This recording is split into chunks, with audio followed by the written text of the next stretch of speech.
കടങ്ങൾ മാറത്തില്ല, അതായത് ജീവിതം മുന്നോട്ട് പോകാൻ പറ്റത്തില്ല. നമ്മളെപ്പോഴും ഉടമ്പടി എടുക്കണത് എപ്പോഴാണ്? ജീവിതം ഇനി മനുഷ്യൻ്റെ കഴിവ് കൊണ്ട് മുന്നോട്ട് പോകാൻ പറ്റത്തില്ല. എപ്പോഴാണ് പട്ടാളക്കാർ തോക്ക് താഴെ വെച്ച് കൈ ഉയർത്തണത്? എപ്പോഴാണ്? തോറ്റു എന്ന് പറയുമ്പോഴാണ്, അല്ലേ? തോറ്റവനാരും പിടിച്ചു കൊല്ലത്തില്ല. അതുപോലെ ഉടമ്പടി എന്ന് പറയുന്നത് അവസാന സമർപ്പണമാണ്. ഇനി എൻ്റെ കഴിവ് കൊണ്ട് മുന്നോട്ട് പോകത്തില്ല ദൈവമേ, ഇനി നിൻ്റെ കഴിവ് എൻ്റെ ജീവിതത്തിലേക്ക് നീ ഇറക്കി തരണം. അതിനു വേണ്ടിയാണ് ദൈവം കണ്ടുപിടിച്ച ഒരു മാർഗമാണ് ഉടമ്പടി. മനുഷ്യന് എപ്പോഴെങ്കിലും ബലഹീനമാകുമ്പോൾ, അവൻ്റെ കഴിവ് കൊണ്ട്, അവൻ്റെ ബുദ്ധി കൊണ്ട് പരീക്ഷ എഴുതി ജയിക്കാൻ പറ്റാതെ വരുമ്പോൾ, അവൻ്റെ ആരോഗ്യം കൊണ്ട് ജീവിക്കാൻ പറ്റാതെ വരുമ്പോൾ, അവൻ്റെ സ്വാധീനങ്ങളും ചുറ്റവട്ടങ്ങളും കൊണ്ട് അവന് സർവൈവ് ചെയ്യാൻ പറ്റാതെ വരുമ്പോൾ, ദൈവം അവൻ്റെ ജീവിതത്തിലെ ഒരു ഉഭയകക്ഷിയാകും. അങ്ങനെ ദൈവത്തെ കക്ഷി ചേർക്കാനാണ് നമ്മൾ ഉടമ്പടി ചെയ്യണത്. ദൈവത്തെ നമ്മുടെ ജീവിതത്തിൽ കക്ഷി ചേർക്കാൻ ഉടമ്പടി അല്ലാതെ വേറെ ഒരു ഫോർമുലയും നിലവിലില്ല. കൃപാസനത്തിൻ്റെ ഉടമ്പടി മരിയൻ ഉടമ്പടിയാണ്. അതായത് ബിബ്ലിക്കൽ കവനൻ്റെ കോൺസെപ്റ്റ് ഉള്ളിൽ മറിയത്തെ അതിൻ്റെ മീഡിയേറ്ററായിട്ട് വെക്കും. കാരണം ബിബ്ലിക്കൽ കവനൻ്റെ ഒരു പരാധീനത എന്ന് പറയണത്, ദൈവത്തിരുസന്നിധിയിൽ ആ കവനൻറ്റിന് എന്തെങ്കിലും ഉഭയകക്ഷികൾ മനുഷ്യൻ്റെ ഭാഗത്തുനിന്ന് അതിന് ഈടറവുണ്ടായാൽ അവന് വേണ്ടി ദൈവതിരുസന്നിധിയിൽ അപ്പീസ് ചെയ്യാൻ വേണ്ടി മനുഷ്യൻ്റെ ഏജൻ്റില്ല. അതാണ് എബ്രഹാത്തിൻ്റെ ഉടമ്പടിക്കൊക്കെ പറ്റിയ അബദ്ധങ്ങൾ. അബദ്ധമാണെന്ന് പറയണില്ല, ദൈവത്തിൻ്റെ പരിപാലനയാണ്. പക്ഷേ എങ്കിലും ഉടമ്പടി ലാഗ് ചെയ്യേണ്ട കാര്യമില്ല. എബ്രഹാത്തിന് മക്കൾ ഇല്ലാത്ത കാര്യം, ഇപ്പോൾ എബ്രഹാത്തിനെപ്പോലെ എത്രയോ മനുഷ്യരാണ് അൽത്താരയിൽ വന്ന് കുഞ്ഞുങ്ങളെയും കൊണ്ട് സാക്ഷ്യം പറയണത്. 20 കൊല്ലം, എബ്രഹാത്തിന് 25 കൊല്ലം കഴിഞ്ഞാണ്. ഇപ്പോൾ കൃപാസനത്തിൻ്റെ അൽത്താരയിൽ 23 കൊല്ലം വരെ മക്കളില്ലാത്തവർക്ക് ഉടമ്പടി വഴി ഇന്ന് വരെയുള്ള സാക്ഷ്യങ്ങൾ പരിശോധിക്കുമ്പോൾ മക്കളെ കിട്ടിയിട്ടുണ്ട്. പക്ഷേ ഈ ഉടമ്പടി കാലത്ത് എബ്രഹാത്തിൻ്റെ കയ്യിൽ നിന്ന് മാനുഷികമായ മിസ്റ്റേക്കുകൾ സംഭവിച്ചു. ദൈവപരിപാലനയിൽ ഇല്ലാത്ത, ഉടമ്പടി ഇല്ലാത്ത ഹാഗറുമായി വേലക്കാര്യമായി അദ്ദേഹം ഇടപെടുകയും ദൈവത്തിൻ്റെ പദ്ധതി അല്ലാതെ ഇസ്മായേൽ ജനിക്കുകയും ചെയ്തു. അതുപോലെ ഉടമ്പടിയിൽ വരുന്ന വിഷയം, ആ ഉടമ്പടിയിൽ ആരെങ്കിലും ഒരു മാധ്യസ്ഥനുണ്ടായിരുന്നെങ്കിൽ, ഇപ്പോൾ ഉടമ്പടി നമ്മുടെ മരിയൻ ഉടമ്പടിയിൽ ആരാ മാധ്യസ്ഥ? അമ്മയാണ്. അമ്മയെ മാധ്യസ്ഥമാക്കുന്നത് എന്തിൻ്റെ വെളിച്ചത്തിലാണ്? ടൈം കണ്ടൻറ്റിനെ സ്വാധീനിക്കാൻ വേണ്ടിയാണ്. എല്ലാത്തിൻ്റെ അകത്തും ജീവിതത്തിൻ്റെ വിഷയങ്ങളിൽ താത്വികമായിട്ട് ശാസ്ത്രീയമായിട്ട് നമ്മൾ പറഞ്ഞാൽ നമ്മുടെ വിഷയങ്ങൾ ടൈം ബേസ്ഡാണ്, സമയബന്ധിതമാണ്. ഈ സമയബന്ധിതമായിട്ട് കാര്യങ്ങൾ നടന്നില്ല എങ്കിൽ, ഇപ്പോഴത്തെ ഇൻടേക്കിന് ഈ ജനുവരി വരാൻ പോകുന്ന ജൂണിലെ ഇൻടേക്കിന് നിങ്ങൾ കയറിയില്ല എങ്കിൽ അടുത്ത കൊല്ലം പിന്നെ കയറാൻ പറ്റത്തുള്ളൂ. ഈ സെപ്റ്റംബറിൽ കയറില്ലെങ്കിൽ അടുത്ത സെപ്റ്റംബറിലേക്ക് പിന്നെ വരത്തുള്ളൂ. അപ്പോൾ ടൈം ബൗണ്ടഡാണ് നമ്മുടെ ലൈഫ് എല്ലാം. ഇനി നിങ്ങളുടെ ഈ സമയത്ത് നിങ്ങൾക്ക് പരീക്ഷ ജയിക്കാൻ പറ്റുന്നില്ലെങ്കിൽ, ഇപ്പോൾ കഴിഞ്ഞ ദിവസങ്ങളിൽ 2-3 കുഞ്ഞുങ്ങൾ എന്നോട് സങ്കടപ്പെട്ട് പറഞ്ഞാണ്, ഇന്നലെ പറഞ്ഞതാണ്. എന്താ പ്രശ്നം വെച്ചാൽ അവർ പ്രാർത്ഥിച്ച് കഴിഞ്ഞിട്ടും അവർക്കൊരു സമാധാനം ഇല്ല. എന്താ പറയണത്? അച്ഛാ ദൈവം മാത്രമേ ഉള്ളൂ കേട്ടാ. കാര്യം വെച്ച് കഴിഞ്ഞാൽ സിലബസ് മാറിപ്പോയിരിക്കുകയാണ്, പരീക്ഷ മാറിയ സിലബസിലാണ് എഴുതാൻ പോണത്. സങ്കടമാണ് ഭയങ്കര. കാര്യം അവർ 4 പ്രാവശ്യം എഴുതി തോറ്റു, 5ാമത്തെ പ്രാവശ്യം എഴുതാൻ ചെന്നപ്പോൾ സിലബസ് മാറിപ്പോയി. ഇനി എന്താ സിലബസ് മാറിയുള്ള അവസ്ഥ എന്താണ്? ഇവരുടെ തന്നെ സിലബസിൽ അവർ ജയിച്ചില്ല, പിന്നെ എന്താ? ഇനി ഇവർ പഠിക്കാത്ത സിലബസ് എഴുതാൻ പോവുകയാണ്. അപ്പോൾ അവർക്ക് മെറിറ്റില്ല. ഭൂമിയിൽ നമുക്ക് നഷ്ടപ്പെടുന്ന, നമുക്ക് ഈ ഭൂമിയിൽ നമ്മുടെ ഭൂമി എന്ന് പറയുമ്പോൾ ഈ ഭൂഗോളം മുഴുവനല്ല, നമ്മുടെ ഭൂമി, നമ്മുടെ ജീവിതവും അതിൻ്റെ പരിസരവും, അതാണ് നമ്മുടെ ഭൂമി എന്ന് പറയുന്നത്. നമ്മുടെ ജീവിതവും നമ്മുടെ പരിസരവും, അതിനാണ് നമ്മുടെ ഭൂമി എന്ന് പറയുന്നത്. ഇതിന് ബൈബിൾ പറയണ മെരിറ്റ് എന്നാണ് പറയണത്, യോഗ്യത. ഈ നമ്മുടെ ഭൂമി,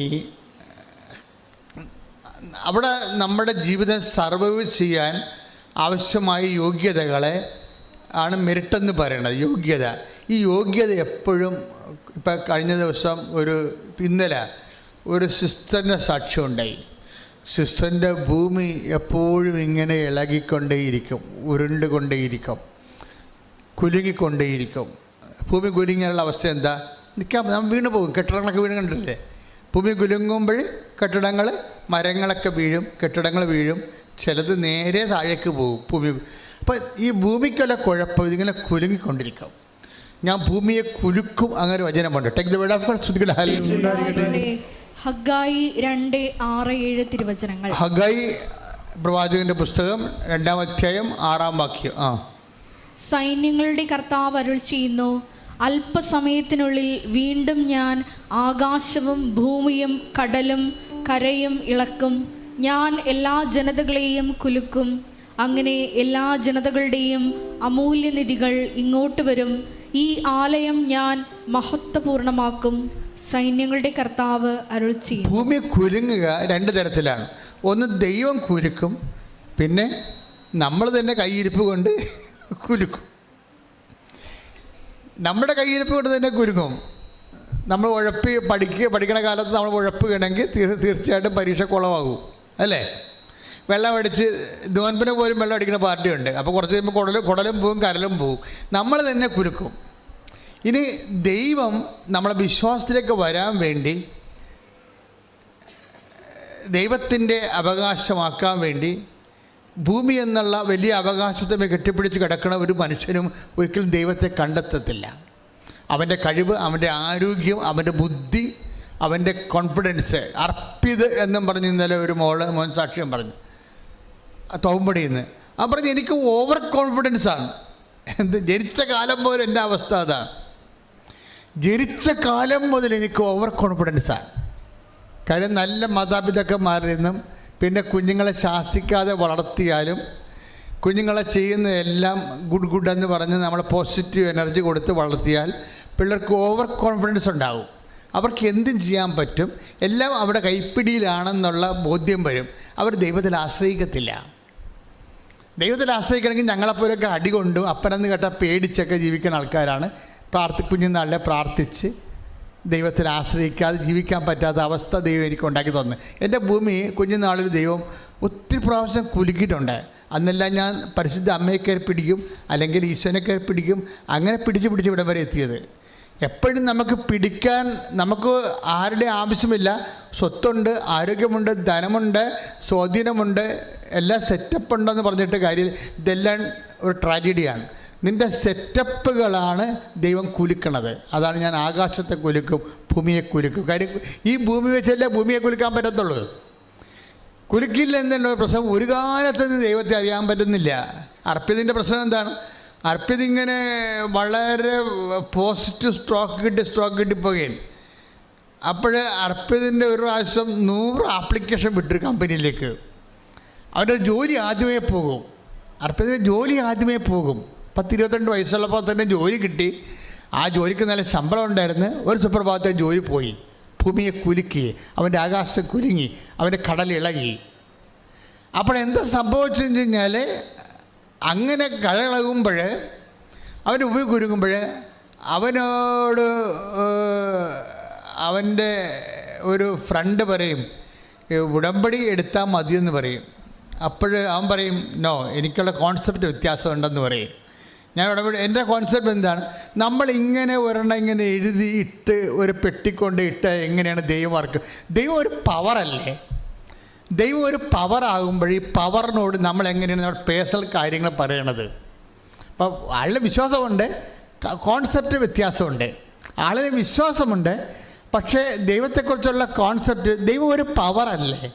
അപ്പോൾ ഈ പവറിനോട് നമ്മളെങ്ങനെയാണ് പേഴ്സണൽ കാര്യങ്ങൾ പറയണത്? അപ്പം അതുകൊണ്ട് അത് സിങ്ക് ആകണില്ല. അതുകൊണ്ട് ഉടമ്പടി എടുക്കത്തില്ല. എങ്കിൽ ഇവിടെയൊക്കെ വന്നൊക്കെ തിരിഞ്ഞ് വായിട്ടൊക്കെ നോക്കി പോകും പുള്ളി. അപ്പോൾ ഉടമ്പടി ചെയ്യാൻ പറ്റില്ല.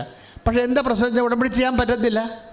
കാര്യം അതായത് നമ്മൾക്ക് ദൈവത്തെക്കുറിച്ച് കൃത്യമായ വെളിപാടുകൾ വേണം. അത് വചനമാണ് നമുക്ക് നൽകണത്. ദൈവം പവർ മാത്രമല്ല, പിന്നെ എന്താണ്, പേഴ്സൺ കൂടിയാണ്. അതാണ് വിഷയം. അതാണ് നമ്മൾ 1 കൊറിന്ത്യൻസ് വായിക്കണത് അല്ലേ, 1:24. Take the word of God. ശ്രുതിക്കട്ടെ. യേശുവേ നന്ദി, ഹല്ലേലൂയ ഹല്ലേലൂയ ഹല്ലേലൂയ. യേശുവേ സ്തുതി, ഹല്ലേലൂയ ഹല്ലേലൂയ. 1 കൊരിന്തോസ് 1:24. 1 കൊരിന്തോസ് 1:24. വിളിക്കപ്പെട്ടവർക്ക്, ഒന്ന് പറഞ്ഞേ, വിളിക്കപ്പെട്ടവർക്ക് യഹൂദരോ ഗ്രീക്കുകാരോ ആകട്ടെ, യഹൂദരോ ഗ്രീക്കുകാരോ ആകട്ടെ, എനിബഡി അതാണ് ആരായാലും ക്രിസ്തു ദൈവത്തിന്റെ ശക്തിയും ദൈവത്തിന്റെ ജ്ഞാനവുമാണ്. അപ്പൊ ക്രിസ്തു ഒരേ സമയം തന്നെ പവർ മാത്രമല്ല, ദൈവത്തിന്റെ ശക്തി മാത്രമല്ല, പിന്നെ എന്താണ്, ദൈവത്തിന്റെ ജ്ഞാനമാണ്, അറിവാണ്, കോൺഷ്യസ് ആണ്, പേഴ്സൺ ആണ്.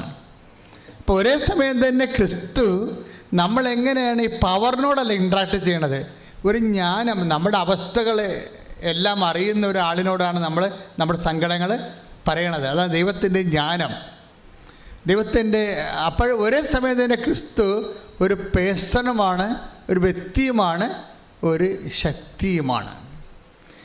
ഇനി എന്താ നമ്മുടെ ജീവിതത്തിൽ സംഭവിക്കുന്നത്, ഈ യേശുവിൻ്റെ 2 ഫാക്കൽറ്റികളും ഒരുപോലെ നമ്മളിലേക്ക് വർക്കൗട്ട് ചെയ്താൽ മാത്രമേ നമ്മളുടെ ഈ ഭൂമി കുലുങ്ങുമ്പോൾ നമുക്ക് പിടിച്ചു നിൽക്കാനും കരകയറാനും പറ്റത്തുള്ളൂ. പക്ഷെ ഒരിക്കലും അർപ്പിത് വന്ന് അമ്മയുടെ നിർബന്ധം കൊണ്ട് വന്ന് ഉടമ്പടി എടുത്ത് കഴിഞ്ഞിട്ട് പിന്നെ ഇവൻ്റെ ലൈഫിൽ ഇവനത് കുറച്ചൊക്കെ ചെയ്യും, കുറച്ച് ചെയ്യത്തില്ല. അപ്പോൾ അതിൻ്റെ ലാഗിങ് ഉടമ്പടിയിലുണ്ടാകും. പിന്നെ ഉടമ്പടി പുതുക്കാൻ വരുമ്പോൾ പെട്ടെന്ന് ഉടമ്പടി പുതുക്കി 5 മിനിറ്റ് കഴിയുമ്പോൾ തന്നെ ഇവന് ജോലി കിട്ടും, നല്ല ശമ്പളത്തിൽ ജോലി കിട്ടും. ഉടമ്പടി പുതുക്കി 5 മിനിറ്റ് കഴിയുമ്പോൾ തന്നെ ജോലി കിട്ടും. ശരിക്കും പറഞ്ഞാൽ ഞാനാണ് ദൈവമെങ്കിൽ കൊടുക്കത്തില്ല. എന്താ കാര്യം, ഇവൻ ഉടമ്പടി ഉഴപ്പിയിട്ടുണ്ട്. അപ്പോൾ ദൈവം വളരെ കരുണയുള്ള ആളാണ്. നമ്മുടെ കയ്യിൽ നിന്ന് മിസ്റ്റേക്ക് ഉണ്ടായാലും വളരെ, അതുകൊണ്ടാണ് നമ്മൾ ദൈവം എന്ന് പറയണത്. അല്ലെങ്കിൽ പിന്നെ മനുഷ്യൻ എന്നാൽ ജോസഫ് ചേർന്ന് പറഞ്ഞാൽ മതിയല്ല. അതിൻ്റെ പ്രശ്നം എന്താ, ദൈവം. അപ്പം നമ്മളുടെ മെറിറ്റുകൾ, നമ്മൾ രക്ഷപ്പെടാനുള്ള കണ്ടൻറ്റുകൾ, ഇപ്പം നിനക്ക് ബോധ്യം കിട്ടിയില്ല, ഉടമ്പടി ചെറുതായിട്ട് ഉഴപ്പിപ്പോയെങ്കിലും ദൈവം നിന്നെ താങ്ങും. അപ്പം അപ്പം പെട്ടെന്ന് അർപ്പിതിന് ഒരു ഭാവമാറ്റം വരുന്നു. കാര്യം ഇങ്ങനെ പെട്ടെന്ന് ഈ അമ്മയടുത്ത് വന്ന് പുതുക്കിയപ്പോൾ തന്നെ ജോലി കിട്ടിയപ്പോഴും വിചാരിക്കാത്ത ശമ്പളം കിട്ടി. അപ്പോൾ കുറച്ച് ആ ശമ്പളത്തിൻ്റെ ഒരു ഹാങ് ഓവറിൽ പുള്ളി കുറേ നാളൊക്കെ ഉടമ്പടിയൊക്കെ ചെയ്തൊക്കെ നടന്നേച്ചും പെട്ടെന്ന് പുള്ളിക്ക് വേറെ ഒരു കണ്ട കയറി, സാത്താൻ കയറി. ഈ പ്രതിപക്ഷവും സാത്താനും നമ്മുടെ ഉള്ളിൽ തന്നെ ഉണ്ടാകും. നമ്മുടെ ഉള്ളിൽ തന്നെ ആൻറ്റിബോഡി വർക്കൗട്ട്, സ്പിരിച്വലായിട്ട് ലൈഫിനും ആൻറ്റിബോഡികളുണ്ട്. അത് നമ്മുടെ സ്പിരിച്വൽ ആയിട്ട് നമ്മൾ പോകുമ്പോൾ തന്നെ അതിൻ്റെ ആൻറ്റിബോഡി വർക്കൗട്ട് ചെയ്യും. അതിന് വർക്കൗട്ട് ചെയ്യണം എന്താണെന്ന് വെച്ച് കഴിഞ്ഞാൽ അർപ്പിനോട് പറയും, ഇത് ശമ്പളം നല്ലത് കിട്ടി, അത് നിൻ്റെ കഴിവ് കൊണ്ടാണ്, അത് കഴിവ് കൊണ്ടാണ് നിനക്ക് കിട്ടിയെന്ന് പറയും. അർപ്പിത് ഉടമ്പടി പുതുക്കി ഉടമ്പടി അർപ്പിന് എപ്പോഴും ഒരു മെൻറ്ററുണ്ട്. ഉടമ്പടിയുടെ ഏറ്റവും ഇന്നുവരെ ഞാൻ കണ്ടുള്ളത് ഉടമ്പടി ഏറ്റവും വലിയ മെൻറ്റർമാർ അമ്മമാരാണ്. അമ്മമാരുടെ ചില വിഷയങ്ങളെക്കുറിച്ച് എനിക്ക് വ്യക്തിപരമായ അവരുടെ ആധ്യാത്മികയെക്കുറിച്ച് അഭിപ്രായ വ്യത്യാസം ഉണ്ടെങ്കിലും ഫെയ്ത്ത് പ്രൊമോട്ടേഴ്സ് എന്ന രീതിയിൽ അമ്മമാർക്ക് 60% കൂടി മാർക്കാണ് അപ്പന്മാരെക്കാൾ ഉപരി. അപ്പം അമ്മ മരിച്ചു എന്ന് പറഞ്ഞാൽ വിശ്വസിക്കാനുള്ള സാഹചര്യം മരിച്ചു എന്നതിൻ്റെ അർത്ഥം. ഒരു കുടുംബത്തിൽ അമ്മ മരിച്ചു എന്ന് പറഞ്ഞാലേ,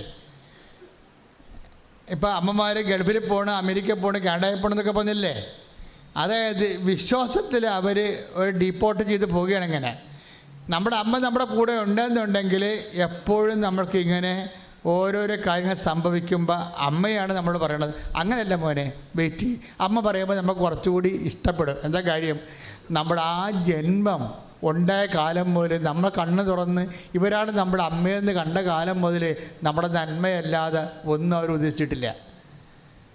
അത് നമുക്കറിയാം. അതുകൊണ്ട് നമുക്ക് അമ്മയെ നല്ല വിശ്വാസമാണ്. അവർ നമ്മൾ കണ്ണ് തുറന്ന് കണ്ടത് മുതൽ ഇവരാണ് നമ്മുടെ അമ്മയെന്ന് നമ്മൾ മനസ്സിലാക്കിയ മുതൽ ആ ജന്മം ഇന്ന് വരെ നമ്മുടെ നന്മയല്ലാതെ ഒന്നും അവർ ഉദ്ദേശിച്ചിട്ടില്ല. അതിനു വേണ്ടി എന്ത് അറ്റം വരെ പോകാൻ അവർ തയ്യാറാണ്. അത്രയും അർപ്പിതയാണ് അവരെ. അതുകൊണ്ട് തന്നെ അമ്മമാർ, നിങ്ങൾക്കുള്ള ഡ്യൂട്ടി, നിങ്ങൾ മക്കളെ വിശ്വാസത്തിൽ നിലനിർത്തുക ആണെങ്കിൽ നിങ്ങളുടെ ജന്മം സാഫല്യമായി. പക്ഷെ ചില അമ്മമാരോട് എന്താണ് അത്ര യോജിപ്പ് കുറവെന്ന് ചോദിച്ചു കഴിഞ്ഞാൽ, വിശ്വാസത്തിൽ നിന്ന് മക്കൾ അകറ്റിക്കളയണേലും ഇവർ തന്നെ വിലത്തരം കാണിക്കണത്. അതാണ് വിഷയം. വിശ്വാസത്തിൽ നിന്ന് മക്കൾ ഭാര്യ വഴക്കിട്ട് പോയി, അപ്പോൾ ഉടനെ ഭർത്താവ് എന്ത് ചെയ്യും, അല്ലെങ്കിൽ മകൻ എന്ത് ചെയ്യും, അമ്മയോട് പറയും അമ്മ അവൾ പോയി. അപ്പോൾ അമ്മ എന്ത് പറയും, അവൾ പോണേ പോട്ടറ, ഞങ്ങൾക്ക് വേറെ പെണ്ണെ കിട്ടുമെന്ന് പറയും. ഉടനെ ഈ പിശാച് ഉടനെ അത് പറയും. അമ്മ പെട്ടെന്ന് പിശാച്ചായിട്ട് മാറും. മകനോടുള്ള താല്പര്യം കൊണ്ട് ദൈവത്തെ മറന്ന് അവർ നമുക്ക് ഡയലോഗ് പറഞ്ഞു തരും. അവൾ പോണേ പോട്ടറ, നമുക്ക് വേറെ പെണ്ണെ കിട്ടുമെന്ന് പറയും. അപ്പോഴമ്മ പറഞ്ഞില്ലേ, പിന്നെ നമുക്ക് എന്താ, അവൾ പോണേ പോട്ടെ. അപ്പോൾ പല കുടുംബങ്ങളും നശിപ്പിച്ചതിൽ അമ്മമാർ കൃത്യമായ പങ്കുണ്ട് അമ്മമാർക്ക്. അപ്പോൾ എപ്പോഴും നമ്മൾ ശ്രദ്ധിക്കേണ്ട ഇതാണ്, നിങ്ങൾ ദൈവത്തെ മറന്ന് മകനാണ് മകളാണ് എന്നൊക്കെ പറഞ്ഞിട്ടും കാര്യമില്ല, അമ്മയാണെന്നൊരു കാര്യമില്ല. നിങ്ങൾക്കൊന്നും ദൈവത്തെ മറന്ന് സംസാരിക്കാനുള്ള അവകാശമില്ല. ഇങ്ങനെയൊക്കെ സംസാരിച്ചാൽ ഉടമ്പടി ഓട്ടോമാറ്റിക് ബ്രേക്കിംഗ് സംഭവിക്കും. ദൈവവും നമ്മളും തമ്മിലുള്ള ലിങ്ക് കറണ്ട് വന്ന് കറണ്ട് പോകണമെന്ന പോലെ പറഞ്ഞ പോലെ ഈ ഒരു ഉടമ്പടിയിലാണ് നമ്മുടെ ജീവിതം നിൽക്കുക. ഇപ്പം നിങ്ങൾ കൃപാസനത്തിൽ വന്ന് ഉടമ്പടി എടുത്തില്ലെങ്കിലും നിങ്ങളുള്ള ഒരു അനോണിമസ് ഉടമ്പടി നിൽക്കുകയാണ്. ഒരു അൺനോൺ ഉടമ്പടിയിലാണ് നമ്മൾ നിൽക്കുന്നത് ദൈവമായിട്ട്. അൺനോൺ ഉടമ്പടിയെ നമ്മൾ പ്രഖ്യാപിതമായിട്ട് ഇവിടെ പ്രയോഗിക്കുക മാത്രമാണ് കൃപാസനത്തിൽ ചെയ്യണത്. അൺനോണായിട്ട് ഒരു ദൈവമായിട്ട് നമുക്കൊരു ഉടമ്പടി ഉണ്ട്. പക്ഷേ അത് ബ്രേക്കായി പോയി ചില ആൾക്കാർക്ക്. ദൈവത്തിനേക്കാൾ വലിയ പ്രാധാന്യം മക്കൾക്കോ ജോലിക്കോ വീടിനോ വിവാഹത്തിനോ പ്രണയത്തിനോ ഒക്കെ കൊടുത്തു കഴിയുമ്പോൾ എന്ന് ഉടമ്പടി കണ്ടിച്ചു പോകും. എപ്പോഴും നമ്മൾ സംഭവിക്കും ഉടമ്പടി എപ്പോഴാണ് ഈ നമ്മൾ ദൈവമായിട്ടുള്ള എന്തുകൊണ്ട് നിങ്ങൾക്ക് തകർച്ച സംഭവിക്കണത്? അതിൻ്റെ സമയത്ത് ഈ അൺനോൺ ഉടമ്പടി, അപ്രഖ്യാപിതമായിട്ടുള്ള അനോണിമസ് ആയിട്ടുള്ളൊരു ഉടമ്പടിയുണ്ട്, അജ്ഞാതമായ ഉടമ്പടി. പെട്ടെന്ന് അത് പ്രകടമല്ലാത്തൊരു ഉടമ്പടിയുണ്ട്. ഈ പ്രകടമല്ലാത്ത ഉടമ്പടി നിങ്ങൾ ദൈവത്തിനേക്കാൾ പ്രാധാന്യം ആർക്ക് കൊടുക്കുന്നുവോ, വ്യക്തിക്ക് കൊടുക്കാം, സൗന്ദര്യത്തിന് കൊടുക്കാം. ഒരു ദിവസം ഒരു കൊച്ചിനോട് പറഞ്ഞു, നീ എന്താണ്ട് വേദപാഠത്തിന് വന്നില്ലല്ല? അവൾ പറഞ്ഞു ഉടുപ്പില്ല. ഉടുപ്പ് അവർക്കുണ്ടെന്ന് എനിക്കറിയാം. പക്ഷേ എന്താ പ്രശ്നം വെച്ച് കഴിഞ്ഞാൽ അവളുടെ അമ്മ അവളെ ട്രെയിൻ ചെയ്തിരിക്കുക. അവൾ 6ാം ക്ലാസ്സുകാരത്തിയാണ്. അവൾ ഒരു സുന്ദരിക്കുട്ടിയാണ്. പക്ഷേ ഞാൻ അവളുടെ വീട് വെഞ്ചരിക്കാൻ ചെന്നപ്പോൾ അവളുടെ അലമാരി തന്നെ ഏതാണ്ട് ഈ നമ്മുടെ എന്നൊക്കെ പേരൊന്നും അറിയാൻ പാടില്ല, ലിപ്സ്റ്റിക്ക് പോലെ ഉപയോഗിക്കുന്ന ഷെയ്ഡുകളിരിക്കുകയാണ്. ഷെയ്ഡുകൾ എത്ര ഷെയ്ഡുണ്ട്? ഒരു 10-24 ഷെയ്ഡുണ്ട്. അവരുടെ അമ്മ ബ്യൂട്ടീഷ്യൻ കോഴ്സ് നടത്തുകയൊന്നുമല്ല, അവർ സാധാരണ ഒരു ഹൗസ് വൈഫാണ്. പക്ഷേ കുഞ്ഞിൻ്റെ ഉടുപ്പിന് പറ്റുന്ന രീതിയിലുള്ള ഷെയ്ഡുകൾ ഉണ്ടാക്കി വെച്ചിരിക്കുകയാണ്. ഒരു ദിവസം ഉടുപ്പിന് പറ്റിയ ഷെയ്ഡില്ല, വേദപാഠത്തിൽ പോണില്ല. അതാണ് സംഭവം. ഉടുപ്പിന് പറ്റിയ ഷെയ്ഡ് ചുണ്ടത്തേക്കാൻ ഇല്ലാന്ന് കാരണം കുഞ്ഞ് വേദപാഠത്തിൽ പോയിട്ടില്ല. ഞാനിത് കൈയോടെ പിടിച്ചു സാധനത്തിൽ രണ്ടിനെ, അമ്മനെ മകളെ പിടിച്ചു. ഞാൻ അപ്പം നിങ്ങളുടെ ജീവിതം ഇവിടെ വെച്ച് പട്ടി ചാകണം, അവർ ചത്തു തിരികെയുള്ളൂ. കാര്യം നിങ്ങൾക്ക് എന്താ, നിങ്ങൾക്ക് നിങ്ങളുടെ ചുണ്ടിനേക്കാളും ഉടുപ്പിനേക്കാളും കുഞ്ഞിനേക്കാളും വലുത്, ദൈവത്തേക്കാൾ വലുത് അതാണ്. അവിടെ വെച്ച് നമ്മൾ ദൈവവുമായിട്ടുള്ള ഉടമ്പടി ബ്രേക്കായിപ്പോയി. ഈ ഉടമ്പടി, നിലവിലിരിക്കുന്ന ഉടമ്പടി അറിയാതെ ബ്രേക്കായി പോകാതിരിക്കാൻ വേണ്ടിയാണ് ആദ്യത്തെ കവനൻ്റെ എന്താണ്, നിൻ്റെ കർത്താവായ ദൈവം ഞാനാകുന്നു, ഞാനില്ലാതെ മറ്റൊരു ദൈവം നിനക്ക് ഉണ്ടാവരുത്. മറ്റൊരു ദൈവം എന്ന് പറഞ്ഞാൽ എന്താണ്? സൗന്ദര്യമാകാം, ആരോഗ്യമാകാം, സമ്പത്താകാം, ചിലപ്പോൾ കമ്പനിയാകാം, ചിലപ്പോൾ ജോലിയാകാം, ചിലപ്പോൾ ലൈനടിച്ച് കെട്ടാൻ പോണ ഭർത്താവാകാം, ഭാര്യയാകാം, കാമുകനാകാം. ദൈവത്തെക്കാൾ പ്രാധാന്യം സ്വത്തിനോ എന്തിനു വന്നാൽ അപ്പോൾ ഈ നിലവിലുള്ള ഉടമ്പടി ബ്രേക്കാവും. നിലവിലുള്ള ഉടമ്പടി ബ്രേക്കായാൽ നമ്മൾ എത്ര തലകുത്തി മറിഞ്ഞാലും പിന്നെ ഗതി പിടിക്കത്തില്ല. എന്താ കാര്യം? ഈ ലോകത്ത് ഒരു കാര്യവും സ്വന്തം കഴിവിൽ വർക്കൗട്ട് ചെയ്യത്തില്ല. നമ്മുടെ ഭൂമി എപ്പോഴും ഇളകിയിരിക്കും, നമ്മുടെ ആകാശം ഇളകിയിരിക്കും, നമ്മുടെ കടൽ ഇളകിയിരിക്കും, അനിശ്ചിതമായിട്ട് ഇളകിയിരിക്കും. അപ്പോഴേ ഇളകുമെന്നുള്ള ഇന്നല്ലെങ്കിൽ നാളെ എൻ്റെ ഭൂമി ഇളകും. ഇപ്പം നിങ്ങളോട് ഞാൻ പറഞ്ഞു, എനിക്ക് 2-3 ഡിസീസ് ഉണ്ട്. ഇപ്പം ഇന്നലെ ഒരു സിസ്റ്റർ ഇവിടെ സാക്ഷ്യം പറഞ്ഞു. എന്താ അസുഖം വെച്ച് കഴിഞ്ഞാൽ അവരുടെ കോശം തന്നെ അവിടെ പതിരയിലെ കോശത്തെ വിഴുങ്ങുന്ന ആൻറ്റിബോഡി ഡെവലപ്പ് ചെയ്യും. മസ്തീന ഗ്രേവ്സ് രക്ഷപ്പെടാൻ പാടില്ല. അവസാനം റെസ്പിറേറ്ററി പോകും, അതായത് ശ്വസിക്കാനുള്ള അത് ആ ഒരു സംഭവം വന്ന് പതിരകളുടെ കോശങ്ങളെ വിഴുങ്ങും, പതിരകളുടെ കോശങ്ങളെ ചുരുക്കും, പിന്നെ സംസാരിക്കാൻ പറ്റത്തില്ല. തൈമസ് ഇവിടെ ഇരിക്കുന്ന 2 ഗ്രന്ഥികൾ ഓപ്പറേറ്റ് ചെയ്യാൻ പറയും. ഓപ്പറേറ്റ് ചെയ്യാൻ പറയുമ്പോൾ അവർക്ക് ഭയങ്കര സങ്കടം വരും. അവരുടെ ഭൂമി കുലുങ്ങുകയാണ്, അവിടെ ആകാശം കുലുങ്ങുകയാണ്, അവിടെ കടൽ ഇളകുകയാണ്. എന്താ ഡോക്ടർ പറയണത്? നിങ്ങൾക്ക് ഇനി സംസാരിക്കാൻ പറ്റത്തില്ല. ഓപ്പറേഷൻ കഴിഞ്ഞാൽ ചിലപ്പോൾ കണ്ണും തുറക്കത്തില്ല. ഓപ്പറേഷൻ കഴിഞ്ഞാൽ പിന്നെ നിങ്ങൾ കണ്ണും തുറക്കത്തില്ല, നിങ്ങൾക്ക് സംസാരിക്കാനും പറ്റത്തില്ല. ഇത് ഡോക്ടർ നേരിട്ട് പറയുകയാണ്. പണ്ടത്തെ കാലത്ത് അല്ല, മരിക്കാൻ പോണ രോഗീനോട് നേരെ അങ്ങോട്ട് ഡോക്ടർ പറയും. എന്നിട്ട് നിങ്ങൾ ചാകും, അതിന് ഞാൻ ഉത്തരവാദിയല്ലെന്ന് പറയണം. അത് മെഡിക്കൽ ഗ്രൗണ്ടാണത്. പണ്ടിങ്ങനെ ഡോക്ടർമാർ പറയത്തില്ല, സാരമില്ല ശരിയാവും എന്നേ പറയത്തുള്ളൂ. ഇപ്പോൾ ലക്ഷങ്ങൾ മേടിച്ചാലും അവർ പറയും ശരിയാകത്തില്ലെന്ന് പറയും. അത് നിങ്ങളുടെ ആശുപത്രി ഫീസ്. പക്ഷെ ഇതുകൊണ്ട് ഇത് ശരിയാകാൻ നിർബന്ധമില്ല. അവർ മുഖത്ത് നോക്കി പറയും. അപ്പോൾ നമുക്ക് ഉള്ള ഊര് കൂടി പോകും, നമ്മുടെ ഉള്ള ഭൂമി കൂടി ഇളകും, നമ്മുടെ കടലിളകും, നമ്മുടെ ആകാശം ഇളകും. അപ്പോൾ ഇങ്ങനെയെല്ലാം ഇളകിക്കൊണ്ടിരിക്കുമ്പോൾ ഇവരുടെ അമ്മ വന്ന്, ഈ സിസ്റ്ററിൻ്റെ അമ്മ, സിസ്റ്റർ MBBS സ്റ്റുഡൻ്റാണ് സെൻറ്റ് ജോൺ മെഡിക്കൽ കോളേജിൽ. അപ്പോൾ അവരുടെ അവസ്ഥ എന്താ?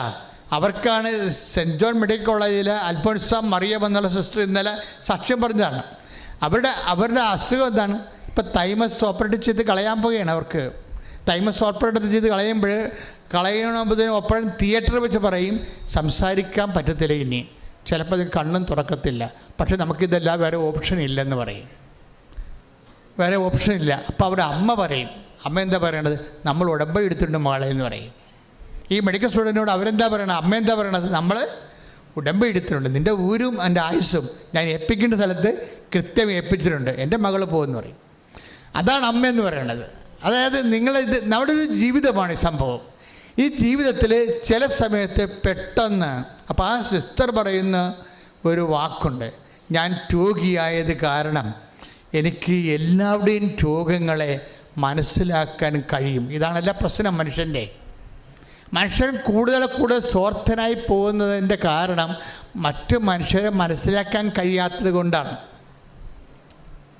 ഞാൻ രോഗിയായത് കാരണം, ഇപ്പോൾ എന്നെ സംബന്ധിച്ചത് എൻ്റെ അവസ്ഥ എന്താണ്? ഞാൻ ഓരോ ക്യാൻസർ പേഷ്യൻറ്റിനെയും ഓരോ കിഡ്നി പേഷ്യൻറ്റിനെയും അവർ അൾത്താരെ വരുമ്പോൾ അവിടെ തലയെ കൈ വെച്ചിട്ട് കുറേ പ്രാർത്ഥനകളുണ്ട്. മാതാവിൻ്റെ മുഖത്ത് നോക്കി ഞാൻ പ്രാർത്ഥിക്കാം.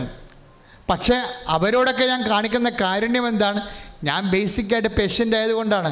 ഞാൻ നല്ല ആരോഗ്യമുള്ള ജിംനേഷ്യനിലൊക്കെ ഉള്ള 16 കട്ടിങ്സുള്ള പാർട്ടിയാണെങ്കിൽ ചുമ്മാ ഇങ്ങനെ മസിൽ കൈ വെച്ചിട്ട് പിടിക്കത്തേ ഉള്ളൂ. കാര്യം അവരുടെ വേദന എനിക്കറിയത്തില്ലല്ലോ. അവരെ വാട്ട് ദേ ഫീലിംഗ് അവരുടെ ഫീലിംഗ് നമുക്കറിയത്തില്ല. അപ്പോൾ നമ്മൾ മറ്റുള്ളവരുടെ ഫീലിംഗ് അറിയിക്കുമ്പോൾ മാത്രമേ ഒരുത്തിൻ്റെ സ്വാർത്ഥത കുറഞ്ഞു വരത്തുള്ളൂ. അല്ല പ്രാണായാമ പ്രത്യാസ സമാധിയിലൂടെ അത് ഒരു മാനസികമായ ആശയപരമായ രീതിയിലുള്ള നമ്മളുടെ ഒരു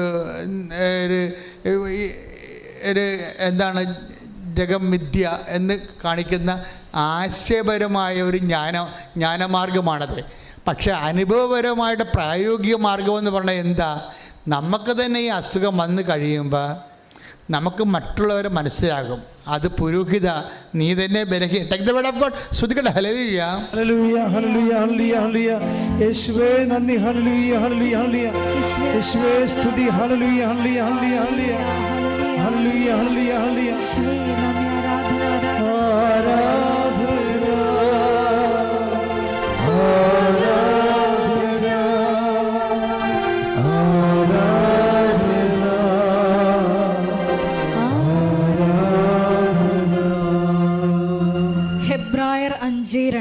ഹെബ്രായർ 5:2 അവൻ തന്നെ ബലഹീനനായതുകൊണ്ട് പുരോഹിത നീ തന്നെ ബലഹീനനായതുകൊണ്ട് അജ്ഞരോടും വഴിതെറ്റിയവരോടും വേണ്ടത്ര സഹതാപത്തോടെ പെരുമാറാൻ അവന് കഴിയും. അപ്പൊ ഈ വേണ്ടത്ര സഹതാപത്തോടെ പെരുമാറുക ഉടമ്പടിയുടെ ഭാഗമാണത്. നമുക്ക് സഹതാപമൊക്കെ ഉണ്ട്, പക്ഷെ അങ്ങനെയല്ല. ദൈവത്തിൻ്റെ ലെവലുണ്ട്. എന്താണ് വേണ്ടത്ര സഹതാപം? നിങ്ങൾക്ക് ആൾക്കാരുടെ സഹതാപമുണ്ട്. നിങ്ങളുടെ അപ്പനോട്, അമ്മയോട്, നാട്ടുകാർ, നിങ്ങളുടെ ബന്ധുക്കളോടാണ് സഹതാപം ഉള്ളത്. പക്ഷേ നിങ്ങൾക്ക് അറിയാൻ പറ്റാത്ത ആൾക്കാരോട് നിങ്ങൾക്ക് സഹതാപം ഉണ്ടോ? ഇല്ല.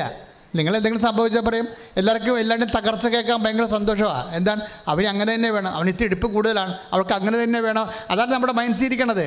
നിങ്ങൾ ഉടമ്പടി ചെയ്യുമ്പോഴും ഒരു മനുഷ്യൻ്റെ തകർച്ച കേൾക്കുമ്പോൾ എന്തുകൊണ്ടാണ് നിങ്ങൾ സന്തോഷിക്കുന്നത്? നിങ്ങൾ ലോകത്തനായതുകൊണ്ടാണ്. ഈ ലോകത്തനായി നിന്നുകൊണ്ട് ഒരിക്കലും ഉടമ്പടിയുടെ ആനുകൂല്യം കൈപ്പറ്റാൻ പാടായിരിക്കും. സ്വാഭാവികമായിട്ടൊരു മനുഷ്യൻ്റെ തോറ്റുപോയെന്ന്, ഒരാൾ പരീക്ഷയ്ക്ക് തോറ്റു, തോറ്റുപോയാവോ കഷ്ടമായി പോയെന്ന് പറഞ്ഞ് ഉള്ളിൽ സന്തോഷമായിരിക്കും. പിതാച തോറ്റല്ല, അവൾക്ക് അങ്ങനെ തന്നെ വേണമെന്ന്. ഇതാണ് നമുക്ക് ഡബിൾ മൈൻഡാണ് ശരിക്കും പറഞ്ഞാൽ. ഈ ഡബിൾ വിഷൻ എന്ന് പറഞ്ഞ പോലെ കാപട്യത്തിന് 2 മൈൻഡുണ്ട്.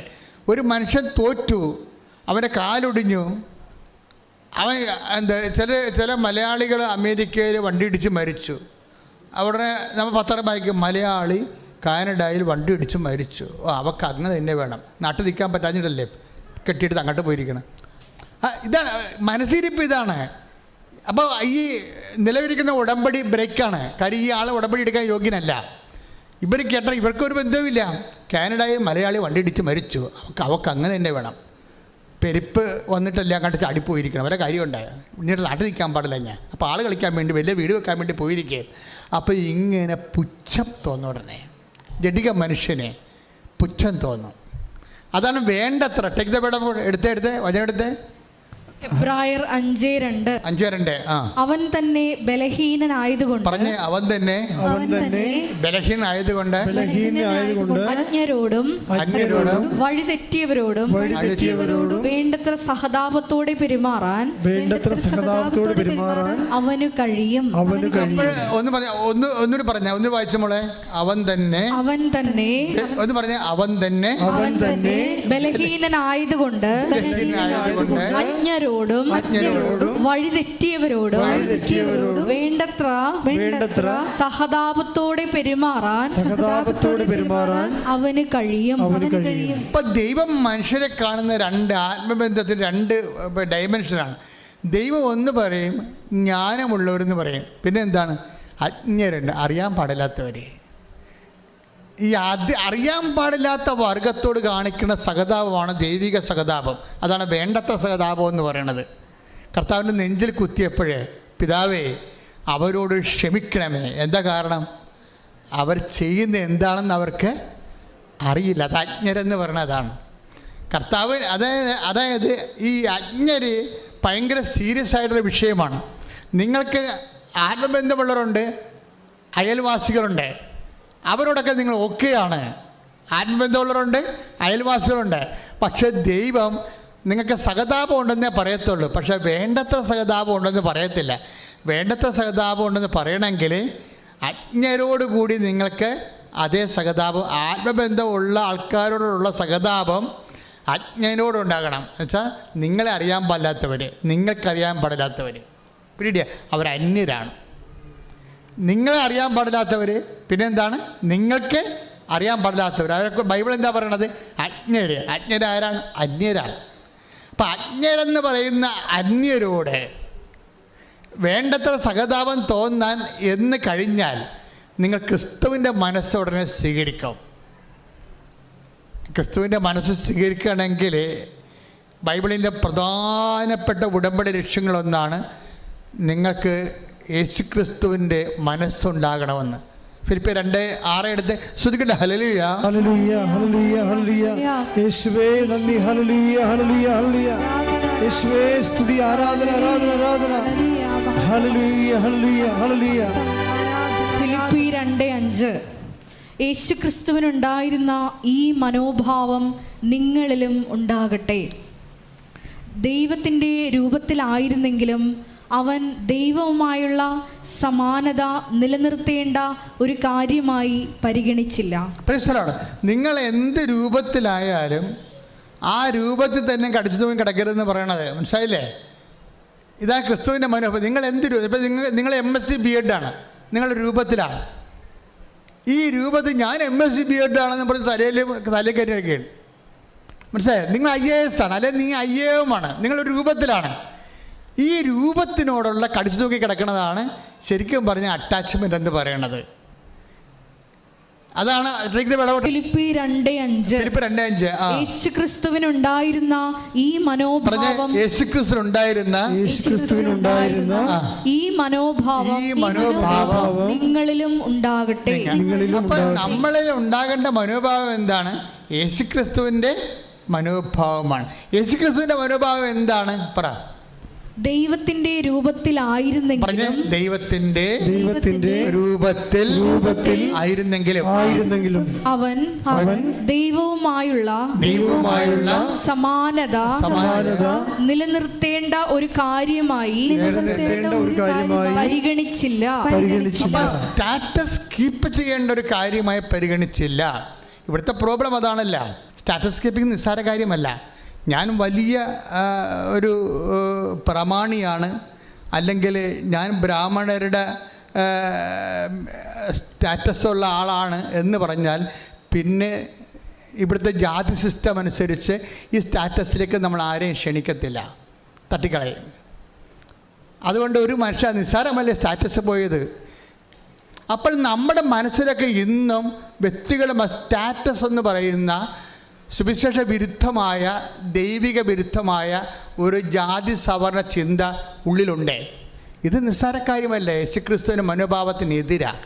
ഇതിന് ട്രീറ്റ് ചെയ്യാതെ കേരള സഭ ക്രിസ്തുവിനെ സ്വീകരിച്ചെന്ന് പറയാൻ പറ്റത്തില്ല. വ്യക്തികൾ സ്വീകരിക്കാതെ എങ്ങനെയാണ് സഭ സ്വീകരിക്കണത്? വ്യക്തികൾ സ്വീകരിക്കണമെങ്കിൽ വ്യക്തികളുടെ മനോഭാവങ്ങൾ മാറണം. എന്ത് മനോഭാവം ആയിരിക്കണം? യേശുക്രിസ്തുവിൻ്റെ മനോഭാവം. Take the word of God. യേശുക്രിസ്തുവിനുണ്ടായിരുന്ന ഈ മനോഭാവം, യേശുക്രിസ്തുവിനുണ്ടായിരുന്ന ഈ മനോഭാവം നിങ്ങളിലും ഉണ്ടാകട്ടെ. ദൈവത്തിന്റെ രൂപത്തിലായിരുന്നെങ്കിലും അവൻ ദൈവവുമായുള്ള സമാനത നിലനിർത്തേണ്ട ഒരു കാര്യമായി പരിഗണിച്ചില്ല. അപ്പം പരിഗണിക്കുക, സ്റ്റാറ്റസ് പരിഗണിക്കുക, അത് നിലനിർത്തേണ്ട കാര്യമായി പരിഗണിക്കുക. ഇതൊക്കെ ക്രിസ്തുവിൻ്റെ മനുഷ്യാവതാരത്തിൻ്റെ പ്രക്രിയയിലാണ് ഈ സ്റ്റാറ്റസൊക്കെ ഡിസ്റ്റോർട്ട് ചെയ്ത് പോകേണ്ടത്. നമ്മളിൽ ക്രിസ്തു മനുഷ്യാവതാരം ചെയ്യുന്നത് ഒരു പ്രക്രിയയുടെ ഭാഗമായിട്ടാണ്. അത് ഘട്ടം ഘട്ടമായിട്ടാണ്. ഉടമ്പടിയുടെ ലക്ഷ്യമെന്ന് തന്നെ പറയണത് ക്രിസ്തുവിൻ്റെ മനുഷ്യാവതാരമാണ് നമ്മളിലുള്ള. അതിന് ഘട്ടം ഘട്ടമായിട്ട് ഈ മനോഭാവങ്ങൾ മനുഷ്യൻ ചേഞ്ച് ചെയ്തുകൊണ്ടിരിക്കും. അതിനാണ് ഈ രോഗങ്ങളും തകർച്ചകളും ജപ്തി നടപടികളും ഒക്കെ നമ്മളെ സഹായിക്കണത്. നമ്മുടെ ഭൂമി കുരുങ്ങണത്, ആകാശം കുരുങ്ങണത്.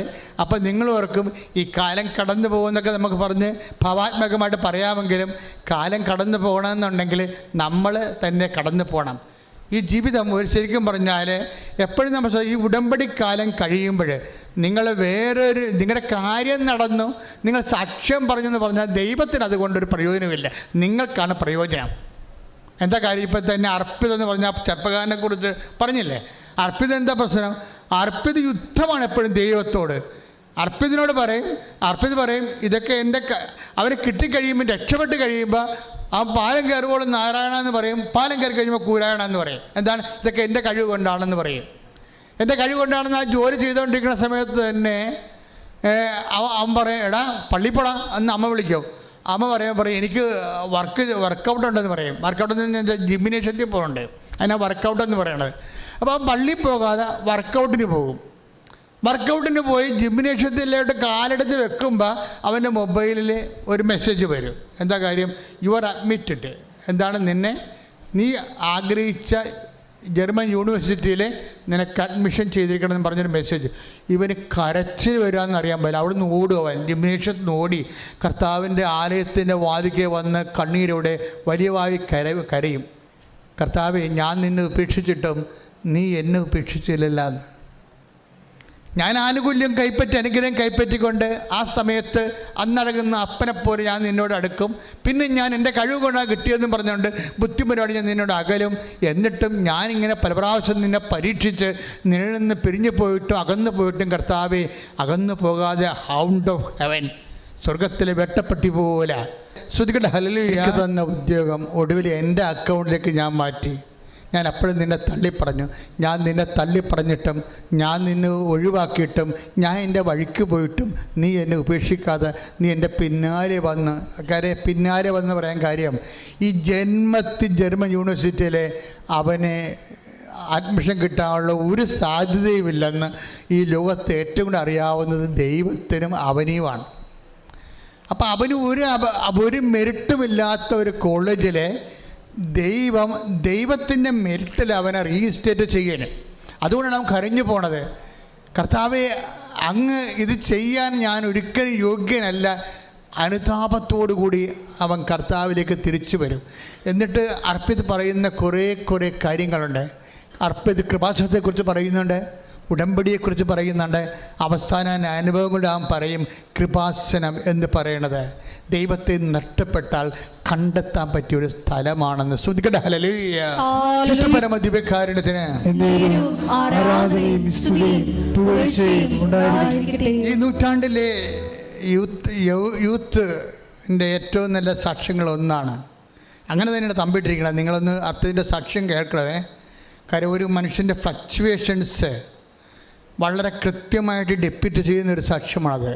കാര്യം ഉടമ്പടി എടുത്താൽ തന്നെയും നമ്മൾക്ക് ഓരോരോ സ്വകാര്യമായ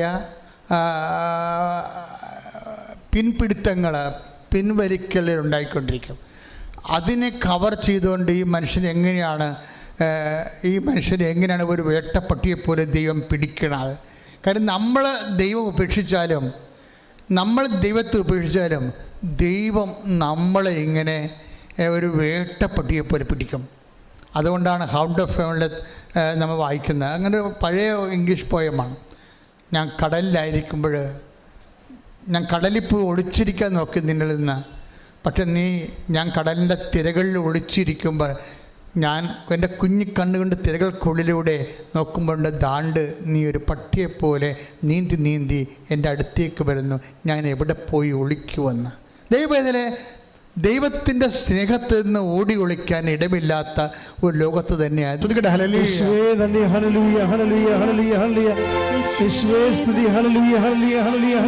സങ്കീർത്തനം 139 തിരുവചനം 7.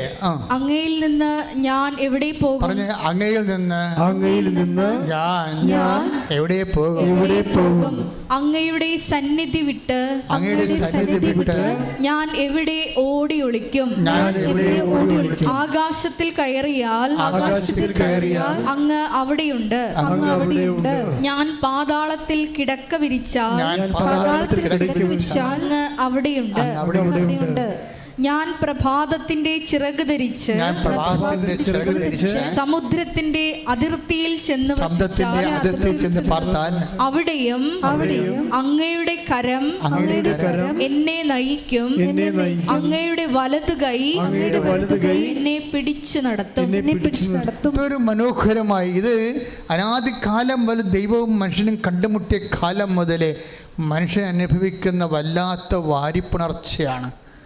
ദൈവസ്നേഹത്തിൻ്റെ വാരിപ്പുണർച്ച. ഇട്ടേച്ചും പോയാലും പുറകെ വരും, ഒരു പട്ടിയെപ്പോലെ പുറകെ വരും. നമ്മൾ പട്ടിയെ കടത്തിക്കളഞ്ഞാലും നമ്മൾ വീട്ടിൽ വരുമ്പോൾ നമ്മളെക്കാൾ മുമ്പേ വന്ന് നിൽക്കണം കണ്ടിട്ടില്ലേ? അതുപോലെ നിന്നെ നേടിയെടുക്കാൻ ഒരു പട്ടിക്ക് തുല്യം നിന്നെ സ്നേഹിച്ചുകൊണ്ട് നിൻ്റെ കൂടെ നടക്കുന്ന ദൈവത്തെ മറുതലിക്കാതിരിക്കുന്നതാണ് ഏറ്റവും നല്ല പുണ്യം. മനുഷ്യരും ഓരോ ദിവസവും അനുഭവിച്ചുകൊണ്ടിരിക്കുന്നത്. പ്രാർത്ഥിക്കുക, കർത്താവേ, ദൈവസ്നേഹം അനുഭവിച്ച എല്ലാ മനുഷ്യരെ പോലെ എന്നെയും അങ്ങയുടെ ആത്മബന്ധത്താൽ സ്നാനം ചെയ്യിക്കണമേ. ശ്രുതികട ഹല്ലേലൂയ.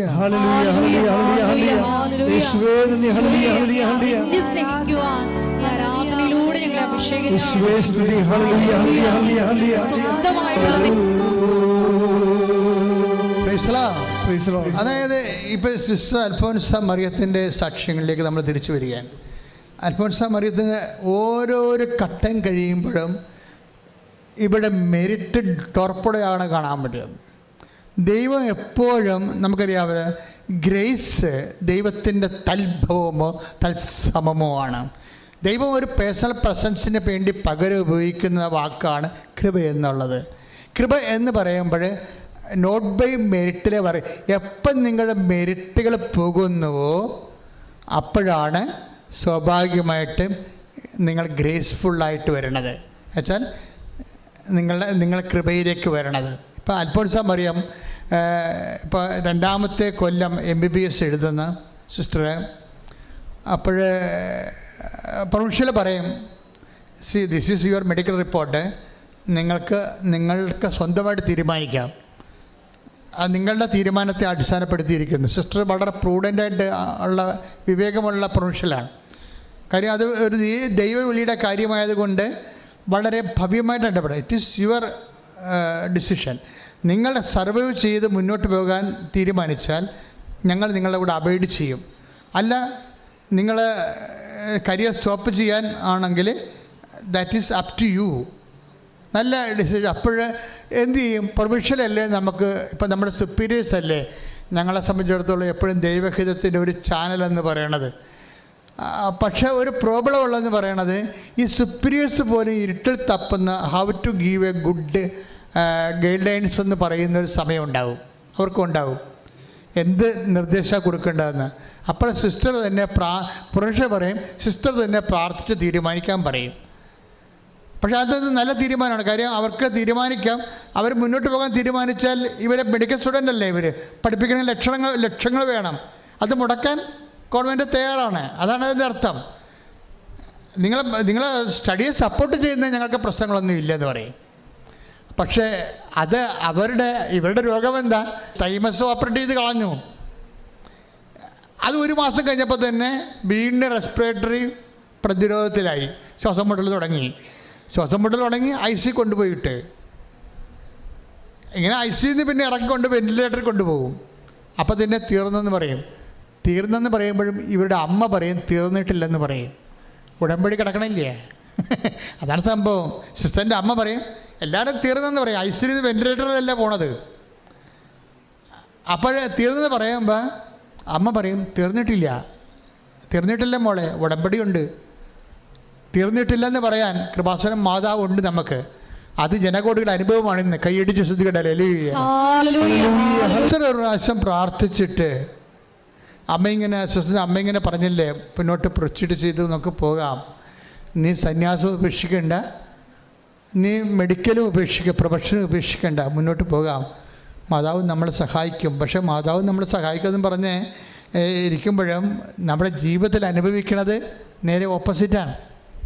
കാര്യം ഇവിടെ വീക്കാണ്, ബോഡി വീക്കാണ്, അവർ തളർച്ചയാണ്, പഠിക്കാൻ പറ്റണില്ല, എക്സ്പോഷർ കിട്ടണില്ല.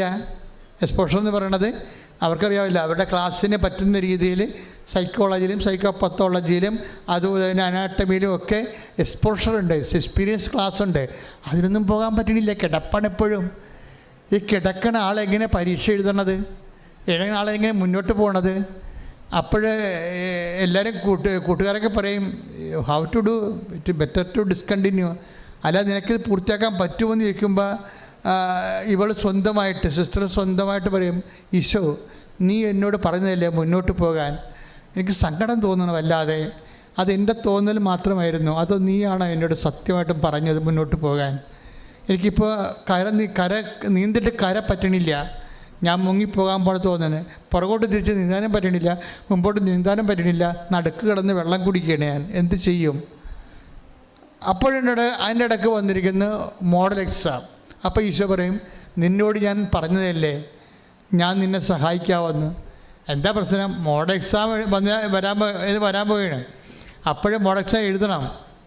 അപ്പോൾ എഴുതണമെന്നുണ്ടെങ്കിൽ സ്വാഭാവികമായിട്ട് ഇവർ എഴുതാൻ പോകേണ്ടവർ. പക്ഷേ എഴുതിയിട്ട് കാര്യമില്ല. ഇവർക്ക് എഴുതിയിട്ട് കാര്യമില്ല. കാര്യം അവർക്ക് മെറിറ്റില്ലല്ലോ.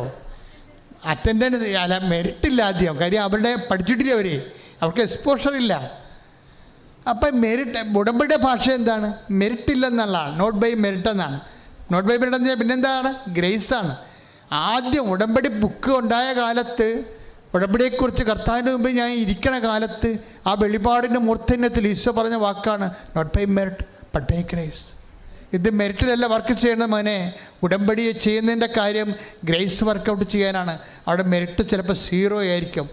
മെറിറ്റ് ഇങ്ങനെ കുറഞ്ഞ് സിസ്റ്ററിന് 0 ആയിക്കൊണ്ടിരിക്കുകയാണ്. പക്ഷെ അപ്പോഴും കർത്താവ് എന്നോട് പറഞ്ഞെല്ലാം മുന്നോട്ട് പോകാൻ. അപ്പം ഞാൻ മുന്നോട്ട് തന്നെ പോകുമെന്ന് പറഞ്ഞ് സിസ്റ്റർ പോയി ഇത് എഴുതും, മോഡൽ എക്സാം എഴുതും. മോഡൽ എക്സാം എഴുതിയിട്ട് അതിൻ്റെ റിസൾട്ട് വരുമ്പോൾ ആ ബാച്ചിലുള്ള ഏറ്റവും കൂടുതൽ മാർക്ക് സിസ്റ്ററിന് കിട്ടും. അതെന്താണെന്ന് വെച്ച് കഴിഞ്ഞാൽ സിസ്റ്ററിന് മനസ്സിലാകത്തില്ല, ബാച്ചിന് മനസ്സിലാകത്തില്ല. ഇങ്ങനെ മനസ്സിലാകാത്ത ഒരു ജീവിതം ഉടമ്പടിയിലുണ്ട്. നിങ്ങൾ നോക്കിക്കണ്ട, ഈ ആളിൻ്റെ മാനസികാവസ്ഥയും ശാരീരികാവസ്ഥയും നമുക്കറിയാം. അപ്പോൾ ഈ മോഡൽ എക്സാമിന് ബാച്ചുകാർക്ക് മനസ്സിലാകും സിസ്റ്ററിനെ നയിക്കുന്ന ഒരു ശക്തിയുണ്ട് സിസ്റ്ററിൻ്റെ കൂടെ. അത് അവരുടെ കഴിവിനേക്കാൾ ഉപരി ദൈവത്തിൻ്റെ കൃപയുടെ ഒരു ശക്തിയുണ്ട്. കാരണം ഈ വിശ്വസിക്കുന്നതിൻ്റെ കൂടെ എപ്പോഴും അടയാളമുണ്ട്. കാരണം വിശ്വസിക്കുന്നവർക്ക് വെച്ച് കഴിഞ്ഞാൽ വിശ്വസിക്കുക എന്ന് വെച്ച് കഴിഞ്ഞാൽ വിശ്വസിക്കാൻ പറ്റാത്ത സമയത്ത് വിശ്വസിക്കുന്നതിനാണ് വിശ്വാസം എന്ന് പറയണതേ. വെറുതെ അവിടെ അമേരിക്ക ഉണ്ട് ഇപ്പുറത്ത് ആഫ്രിക്ക ഉണ്ടെന്ന് വിശ്വസിക്കണമല്ല.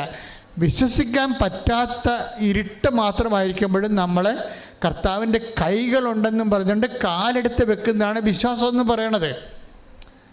അതിന് വിശ്വാസമുണ്ട്, കർത്താവ് നമ്മളെ രക്ഷിക്കും എന്ന് പറയും. പണ്ട് ഞാനൊരു ദിവസം ഒരു സൈവർ എന്നൊരു മനുഷ്യന് പക്ക വെള്ളവടിയാണ്. പുള്ളിക്കാരൻ അവിടെ സൗദി അറേബ്യയിലെ മെയിൻ പരിപാടി വാറ്റായിരുന്നു. സൗദി അറേബ്യ ചാറ്റുചാര ഉണ്ടാക്കി അവർ പിടിച്ച് വെട്ടിക്കളും, പെടൽ വെട്ടി വരും. വെള്ളിയാഴ്ച വെച്ച് പെടൽ വിട്ടും. പെടൽ വെട്ടുന്നതിന് പകരം അവൻ്റെ ജോലിയും കളഞ്ഞ് അവൻ അവിടുന്ന് പോന്ന്. അവൻ്റെ വിസ എക്സ്പയറായി. അവൻ്റെ വിസ അവൻ്റെ ആളെ അക്കാമ അവർ പിടിച്ചു വെച്ച് ആളെ ഡീപ്പോർട്ട് ചെയ്തപ്പോൾ ഇവിടെ സൈവർ ഇവിടെ വന്നിരിക്കുകയാണ്. ഇപ്പോൾ എന്നോടത് ധ്യാനം കഴിഞ്ഞപ്പോൾ അന്ന് ഞാൻ രാത്രി 2 മണി വരെ ആൾക്കാരെ കാണുമായിരുന്നു. തപസ് ധ്യാനം നടക്കുന്ന കാലത്ത്. അപ്പോൾ എല്ലാവരെയും കണ്ടു പോയി. 3 മണിയായപ്പോൾ ഞാൻ വൈകുന്നേരം 6 മണിയോടെ നിൽക്കുന്ന ആൾക്കാരെ വെളുപ്പിന് 3 മണി വരെ ആയി. അപ്പോൾ എത്ര മണിക്കൂർ ഞാൻ നിന്നവിടെ. അപ്പോൾ അതിൻ്റെ കണ്ണും തലയും കറങ്ങി കാര്യം 6 മണിക്ക് ഞാൻ എത്ര കയറിയിട്ട് ഞാൻ വെളുപ്പിന് 3 മണി വരെ ഇവിടെ ഉണ്ട്. അവസാനം വരെയുള്ള ആൾക്കാരെ കണ്ട് തപസ്സിനെ കൂടി ആൾക്കാരെല്ലാം കണ്ട് പോകുമ്പോഴും ഇവൻ പോകാതെ അവിടെ നിൽക്കുകയാണ്. ഞാൻ സേവറിന് എനിക്ക് കഴിയാവുന്ന കാര്യം ഞാൻ തിരിച്ചു വിളിച്ചു. നിനക്ക് എന്നാ പറ്റിയെന്ന് ചോദിച്ചു. അവരിങ്ങോട്ട് വരണമില്ല പോണുമില്ല. അപ്പോൾ ഞാൻ പറഞ്ഞു നീ എന്താ? അപ്പോൾ ഇപ്പം ഞാൻ എവിടെ പോകാനാ, എന്നെ അവർ ഡീപ്പോർട്ട് ചെയ്ത് വിട്ടേക്ക്, അക്കാമ പിടിച്ചു വെച്ചിരിക്കണമെന്ന് പറഞ്ഞ്. എൻ്റെ കാശുമില്ലെന്ന് പറഞ്ഞു. നാട്ടിൽ നിൽക്കാൻ പറ്റണില്ല. നാട്ടിൽ ഞാൻ ഇപ്പം ചെന്ന കടക്കാർ മൊത്തം നാട്ടിൽ വഴപ്പപ്പോൾ എൻ്റെ വീട് വളഞ്ഞ് കാണാം. ഇവൻ ഈ പ്രതികളെപ്പോലെയാണ്. ഇപ്പം അതായത് രാത്രി 12 മണിക്കേ വീട്ടിൽ കയറി ചേരത്തുള്ളൂ. കാര്യം അത്രയും ആൾക്കാരുടെ കടം മേടിച്ചിട്ടുണ്ട്. അപ്പോൾ അവർ വെളുപ്പിന് വൈകുന്നേരം തൊട്ട് ഇവൻ്റെ വീട്ടിൽ വന്നുകൊണ്ടിരിക്കും. ഇവൻ വീട്ടിലില്ലെന്ന് വിചാരിച്ചപ്പോൾ ആൾക്കാർ പോയിക്കൊണ്ടിരിക്കും. ഇത് വെളുപ്പിൽ നിന്ന് 4 മണി തൊട്ട് ആൾക്കാർ വരാൻ തുടങ്ങി. ഇവൻ വന്ന് കിടന്നിട്ടുണ്ടെങ്കിൽ ചടുമ പിടിക്കാൻ വേണ്ടി. അപ്പോൾ വീട്ടിൽ പോകാൻ പറ്റുകയില്ല, നാട്ടിൽ നിൽക്കാൻ പറ്റാത്തൊരവസ്ഥയാണ്. ഞാൻ എന്ത് ചെയ്യുമെന്ന് വിചാരിക്കും. അപ്പോൾ ഞാനാണെങ്കിൽ തലയും പൊട്ടി, എനിക്കിപ്പോൾ ബോധം കെട്ട് വീഴുവാൻ ഇല്ലെങ്കിൽ ഫെയിൻ്റായി പോകുന്നില്ല അറിയാൻ പാടില്ല. കാര്യം എനിക്ക് 6 മണിക്ക് കുർബാന ഉണ്ട്. ഇത് കഴിഞ്ഞിട്ട് ഞാൻ അവിടെ അമ്പലപ്പുഴ പള്ളി ഇരിക്കണമെന്ന്. അപ്പോൾ അവിടെ പോയി കുർബാന ചെല്ലണം. അപ്പോൾ അതിനെല്ലാം ആവതില്ല, പക്ഷേ എല്ലാവർക്കും പറ്റത്തില്ലല്ലോ. അപ്പോൾ ഇവിടം വരെ ഞാൻ നീ ഒരു പണി ചെയ്യും. അന്ന് അമ്മയുടെ രൂപം ചെറിയ രൂപമാണ്. ആ രൂപം ഇവിടെ ഇരിപ്പുണ്ട്. ഞാൻ അമ്മയുടെ മുമ്പിൽ വന്നിട്ട് എൻ്റെ നെറ്റ് നേരെ നിൽക്കാൻ പറ്റാതെ കാരണം നെറ്റ് കൊണ്ടുവന്ന് അമ്മയുടെ നെഞ്ചിൽ വെച്ചിട്ട് പറഞ്ഞ് നീ ഒന്നും ഇങ്ങോട്ട് തിരിച്ച് പറയരുത്, ഞാനിവനെ കയറ്റി പിടിക്കണമെന്ന് പറയും. അക്കാമ പിടിച്ച സ്ഥലത്തേക്ക്, അക്കാമ പിടിച്ചു വെച്ച സ്ഥലം, തൊഴിൽ ചെയ്യാനുള്ള പെർമിറ്റ് പിടിച്ചു വെച്ച സ്ഥലത്തേക്ക് ഇനി 19 ദിവസം കൊണ്ട് വിസ എക്സ്പയർ ആകാൻ. ഇവൻ ആ രാജ്യത്തിലോട്ട് ഞാൻ കയറ്റി പിടിക്കുകയാണ്. അമ്മയൊന്നും തിരിച്ച് എന്നോട് പറയരുതെന്ന് പറയും. കാര്യം തിരിച്ച് പറയുകയാണെങ്കിൽ അമ്മയ്ക്ക് ഒത്തിരിയേറെ യുക്തിപരമായ കാര്യങ്ങൾ ഇവനെക്കുറിച്ച്. ഇവൻ അവിടെ പോയി ചാരാൻ മാറ്റുന്ന പാർട്ടിയാണ്. ഇവന് ഒരു മെറിറ്റുമില്ല. അവനെ നമ്മൾ സ്പോൺസർ ചെയ്യാൻ പറ്റുമോ? സൗദി അറേബ്യ ഇപ്പോൾ ചാരാൻ മാറ്റുന്നവനെ ആര് സ്പോൺസർ ചെയ്യാനാണ്? ഒരു മനുഷ്യന് സ്പോൺസർ ചെയ്യത്തില്ല, ഒരു ദൈവം സ്പോൺസർ ചെയ്യത്തില്ല. പക്ഷേ എനിക്ക് അമ്മയോടൊരു ബന്ധം അന്നുമുണ്ട് ഇന്നുമുണ്ട്. അത് ഞാൻ അമ്മയുടെ നെഞ്ചത്തെ തല വെച്ചിട്ട് പറയും ഇവരെ ഞാൻ കയറ്റി വിടുകയാണ്, അമ്മ എന്നോട് തിരിച്ച് പറയുമെന്ന് പറയും. ഞാൻ മനുഷ്യനോട് സംസാരിക്കാൻ പറ്റും, അവനോട് സംസാരിക്കണം. ഞാനൊരു കാശ് ലഭിച്ച് അമ്മ നിലകൊണ്ട് വെളുപ്പിനെ പൊട്ട് വെക്കാൻ പറയും.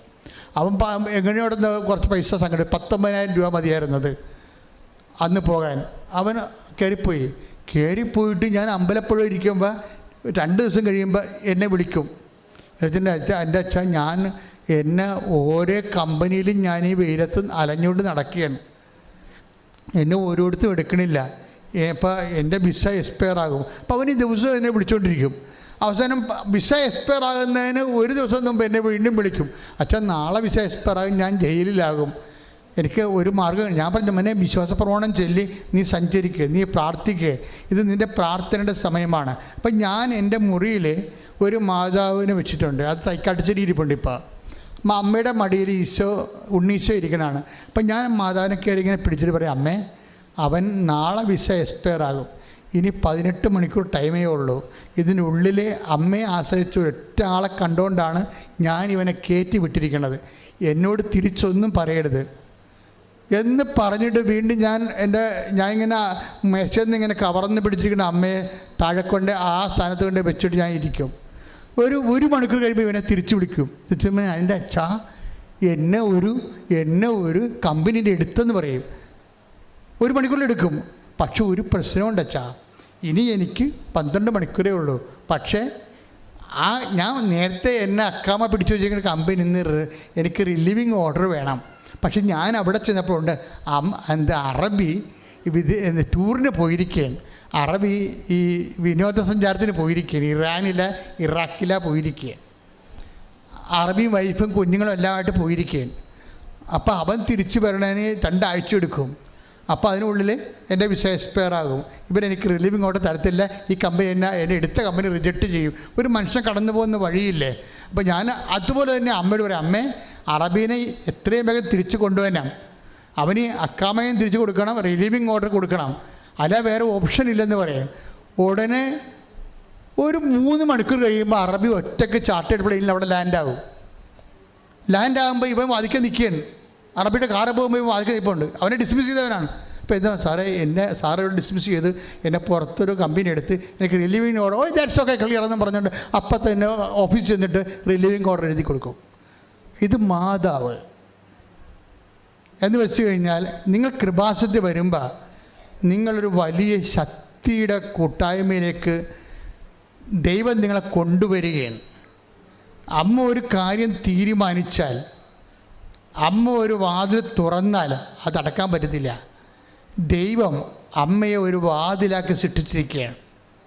ആ വാതിൽ ദൈവം അമ്മയിലൂടെ തുറക്കണത്, അമ്മയിലൂടെ ആ വാതിൽ നിങ്ങൾക്ക് വേണ്ടി തുറക്കുന്നത് ദൈവമാണ്. ദൈവം മനുഷ്യരാശിയുടെ മുമ്പിൽ തുറന്നു വെച്ച ഒരു വാതിലാണ് പരിശുദ്ധ അമ്മയെന്ന് പറയണത്. ശ്രദ്ധിക്കട്ടെ. ഹല്ലേലൂയ. അപ്പം ദൈവാനുഗ്രഹത്തിൻ്റെയും ഒരു പ്രതീകമായിട്ടാണ് ഈ വാതിൽ വെക്കണത്. വാതിൽ നമ്മൾ മാതാവിനെ കുറിച്ച് പറയുമ്പോൾ സ്വർഗത്തിൻ്റെ വാതിൽ നമ്മൾ പറയും. ദൈവം സ്ഥാപിച്ചിരിക്കുന്ന ഒരു വാതിലാണ്. അത് ദൈവമാണ് അടയ്ക്കുകയും തുറക്കുകയും ചെയ്യുന്നത്. നിൻ്റെ ജീവിതം അടഞ്ഞു പോയിട്ടുണ്ടെങ്കിൽ അത് തുറക്കുന്നത് പരിശുദ്ധ അമ്മയുടെ മാധ്യസ്ഥത്തിലാണ്. അതാണ് ഉടമ്പടി സാക്ഷ്യത്തിൻ്റെ പൊരുളെന്ന് പറയുന്നത്. സിസ്റ്ററിൻ്റെ കാര്യം തന്നെ എടുക്കാം. സിസ്റ്റർ പറയണതെന്ന് വെച്ചാൽ, സിസ്റ്ററിന് മോഡൽ പരീക്ഷയ്ക്ക് ഇത്രയും മാർക്ക് കിട്ടിയല്ലോ, അൽഫോൻസ മറിയത്തിന്. അപ്പം 4 കൊല്ലം നോക്കി ഈ രക്തസാക്ഷി പോവുകയാണ്. അതിജീവിച്ച് രക്തസാക്ഷി ലാസ്റ്റ് ഫൈനൽ എക്സാമിലേക്ക് പോകുമ്പോൾ ഒരു പ്രശ്നമുണ്ട്. എന്താ പ്രശ്നമെന്ന് വെച്ചാൽ സിസ്റ്ററിന് അഡ്മിഷൻ ഇല്ല, അറ്റൻഡൻസ് ഇല്ല. അതാണ് ഇത്രയും ആൾ ആശുപത്രിയിലല്ലേ, 13 ടൈമും ആശുപത്രിയിലല്ലേ, മെറിറ്റില്ല. അവിടെ തന്നെ പരീക്ഷ എഴുതാനുള്ള മെറിറ്റില്ല. അപ്പോൾ അതുകൊണ്ട് സിസ്റ്റർ ചിന്തിക്കും, 10,000 രൂപ അടച്ചാൽ പരീക്ഷ എഴുതാൻ പറ്റിയില്ലെങ്കിൽ അറ്റൻഡൻസ് ഇല്ലല്ലോ. അപ്പോൾ 10,000 രൂപ അടച്ചു കഴിഞ്ഞാൽ കാശ് പോകത്തില്ലേ. അപ്പോൾ അടക്കണോ, പൈസ അടക്കണോ വേണ്ടയോ എന്ന് ചോദിക്കുമ്പോൾ പരിശുദ്ധാത്മാവ് തന്നെ ഉള്ളിൽ നിന്ന് സിസ്റ്റർ പറയും, ഞാൻ നിന്നോട് പറഞ്ഞില്ലേ ഞാൻ നിൻ്റെ കൂടെ ഉണ്ടാകുമെന്ന്, പിന്നെ നിനക്ക് അടച്ചാൽ എന്താണെന്ന് ചോദിക്കും. അപ്പോൾ ആന്തരികമായ ഒരു ബോധ്യത്തിൽ സിസ്റ്റർ കൊണ്ട് 10,000 രൂപ അടച്ചിട്ട് അപ്പോൾ അതിൻ്റെ അടുത്ത പരീക്ഷ എന്താണ്, ഈ പരീക്ഷയുടെ എക്സാമിൻ്റെ ഒരു 10-30% അറ്റൻഡൻസ് ടീച്ചറിനുള്ളത്, സിസ്റ്ററിനുള്ളത്. പക്ഷേ ഈ പരീക്ഷ സിസ്റ്ററിന് ഈ അറ്റൻഡൻസ് നോക്കി 50% അറ്റൻഡൻസ്, 80% അറ്റൻഡൻസ് വേണം. ഇവർക്ക് 50% അറ്റൻഡൻസ് ഇല്ല. ഇത് എങ്ങനെ ഉണ്ടാക്കും? ഇല്ല, അവിടെ പോയിട്ടില്ലല്ലോ. നമ്മൾ എക്സ്പോഷർ പോയിട്ടില്ല, പ്രാക്ടിക്കലിന് പോയിട്ടില്ല, തിയറിക്ക് പോയിട്ടില്ല, ഒന്നിനും പോയിട്ടില്ല. ആ സമയത്തെല്ലാം വെന്റിലേറ്ററിൽ കിടക്കുന്ന ആൾ, അല്ലെങ്കിൽ ICUവിൽ കിടക്കുകയാണ്, അല്ലെങ്കിൽ ആശുപത്രി കിടക്കുകയാണ്, കെട്ടപ്പാണ് മൊത്തം. പിന്നെ എങ്ങനെയാണ് നമുക്ക് മെറിറ്റ് ഉണ്ടാകണത്? പക്ഷേ ഒരു സുപ്രഭാതത്തിൽ യൂണിവേഴ്സിറ്റിയുടെ കമ്പ്യൂട്ടറിൽ അടിച്ചു വരും സിസ്റ്ററിന് 80% അറ്റൻഡൻസ് ഒന്ന്. Praise the Lord. നമുക്ക് മനസ്സിലാക്കാൻ പറ്റില്ല. അവർ സിസ്റ്റർ അതിനെക്കുറിച്ച് വിശദീകരിക്കുന്നത് കർത്താവ് കമ്പ്യൂട്ടറിൻ്റെ അകത്ത് കയറി ഇരുന്ന് എൻ്റെ അറ്റൻഡൻസ് 30% ഉള്ളത് 80% ആക്കിയെന്ന്. ശ്രുതിക്കട്ടെ ഹല്ലേലൂയ.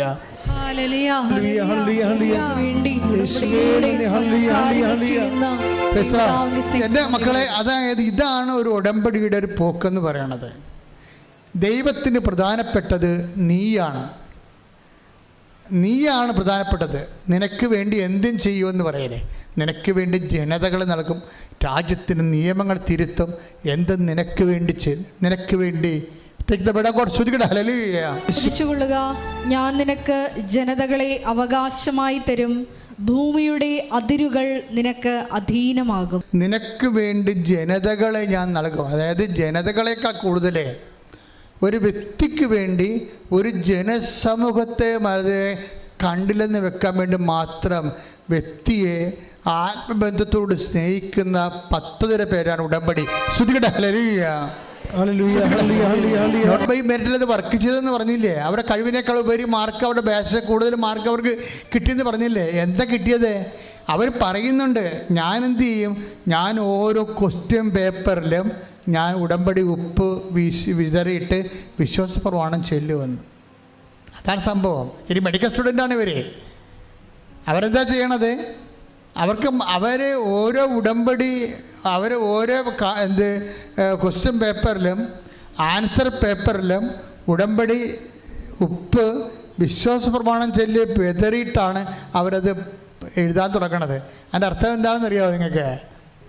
ഉടമ്പടി ഉപ്പ് എന്തിനാണ് വിതറണത്? ഞാനിവിടെ ആൾക്കാരോട് പറയും, സ്ഥലം കച്ചവടം വിൽക്കണില്ല, ജപ്തിയാണ്, വിൽക്കാൻ പറ്റണില്ല എന്നൊക്കെ പറഞ്ഞ സ്ഥലം ഞാൻ പറയും, നിങ്ങളെ വിശ്വാസ പ്രമാണം ചൊല്ലി ഉടമ്പടി ഉപ്പ് വിതരണം, വിശ്വാസ പ്രമാണം ചൊല്ലി ഉടമ്പടി ഉപ്പ് വിതരണം. അപ്പം ചില ആൾക്കാർക്ക് ഉടമ്പടി പ്രകാരം വിതറാൻ അറിയാം. ചില മന്ദബുദ്ധികൾ അവർ ഉടമ്പടി എടുത്ത് കാണത്തില്ല. അച്ഛനെ കാണുന്ന സീറ്റ് ഭാര്യയെടുക്കുന്ന എടുത്തിരിക്കണുണ്ടാവും. ഭാര്യനെ കൊണ്ട് ഉടമ്പടി എടുപ്പിക്കും, ഭാര്യനെ കൊണ്ട് ഉടമ്പടി എല്ലാം ചെയ്യിക്കും. കാര്യങ്ങളെല്ലാം ഉറുമ്പിനെ കൊണ്ട് കല്ലെടുപ്പിക്കണ പോലെ ഭാര്യനെ കൊണ്ട് ഉടമ്പടിയുടെ കാര്യങ്ങളെല്ലാം ചെയ്യിക്കും. ഇത് എന്നെ കാണാൻ വരുമ്പോൾ ഈ കണ്ടാമൃഗം വരും, ഭർത്താവ് എന്ന് പറഞ്ഞ സംഭവം വരും. അവൻ ഉടമ്പടിയായിട്ട് ഒരു ബന്ധം അവനില്ല. ഞാൻ അവനോട് പറയും, നിങ്ങൾ വിൽക്കാനുള്ള സ്ഥലത്ത് ഉടമ്പടി ഉപ്പ് വിതരണം, വിൽക്കാത്ത സ്ഥലത്ത് ഉടമ്പടി വിൽക്കുക, വിശ്വാസ പ്രമാണം ചെല്ലണം. എന്നൊക്കെ പറഞ്ഞിട്ട് പോകും. എനിക്കറിയാം ഇവന് ഉടമ്പടിയോട് ഒരു ബന്ധവുമില്ല. ആ പാവപ്പെട്ട സ്ത്രീയുടെ ഭർത്താവാണെന്ന് മാത്രമുള്ള ബന്ധമേ ഉള്ളൂ ഇവന്. ഇത് വർക്കൗട്ട് ചെയ്യത്തില്ല. അതുകൊണ്ടാണ് ഞാൻ ചോദിക്കുന്നത്, പരീക്ഷക്കാർ വരുമ്പോഴേ ഇപ്പം +1 +2 ഒക്കെ വരുന്നോണ്ടല്ല, വിശ്വാസികൾ ഒന്നും ഉടമ്പടി എടുത്തിട്ടില്ല, അവർക്ക് എടുക്കാൻ പറ്റത്തില്ല. പക്ഷേ ഒരു പ്രശ്നമുള്ളത്, ഒരു ഉത്തരവാദിത്തമുണ്ട്. അവർക്ക് വേണ്ടി എടുക്കുക അമ്മമാർ, അവരെ കൊണ്ട് ആ ഉടമ്പടി എന്താണെന്ന് പറയിപ്പിക്കണം, എന്താണ് ചെയ്യിക്കണം അവരെ കൊണ്ട്. അല്ലെങ്കിൽ അമ്മമാരിങ്ങനെ ഉടമ്പടി എടുത്തിട്ട് മക്കളെ മുന്തി തള്ളി നീലച്ചിട്ടുമായിട്ട് കയറ്റി അത് ആൾക്കാരെ നിർത്തിയിരിക്കുകയാണ്. എന്നിട്ട് വന്നിവിടെ നിൽക്കണ കാണാം. നമ്മൾ ഈ പോസ്റ്റിൽ ബോർഡടിക്കാതിരിക്കാൻ വേണ്ടി നിൽക്കണ പോലെ കുറേ അമ്മമാർ ബാക്കായിട്ട് വന്ന് നിൽക്കും. നിൽക്കണ കുഴപ്പമൊന്നുമില്ല. പക്ഷേ നിങ്ങളുടെ ഉടമ്പടിയിലാണ് ഈ മക്കൾ വന്ന് ആൾക്കാരെ നിൽക്കണത്. നിങ്ങളുടെ ഉടമ്പടി പ്രകാരമാണ് ഞാൻ അവരെ ആസ്വദിക്കണത്. പക്ഷേ നിങ്ങളെന്ത് ചെയ്യണം? അവരോട് പറയണം, ഉടമ്പടി എടുത്തിക്കുമ്പോൾ ഇന്ന കാര്യങ്ങളുണ്ട്, ഈ പത്രം നിങ്ങൾ തന്നെ കൊണ്ട് കൊടുക്കണം, ആശുപത്രിയിൽ നിങ്ങൾ തന്നെ പോകണം.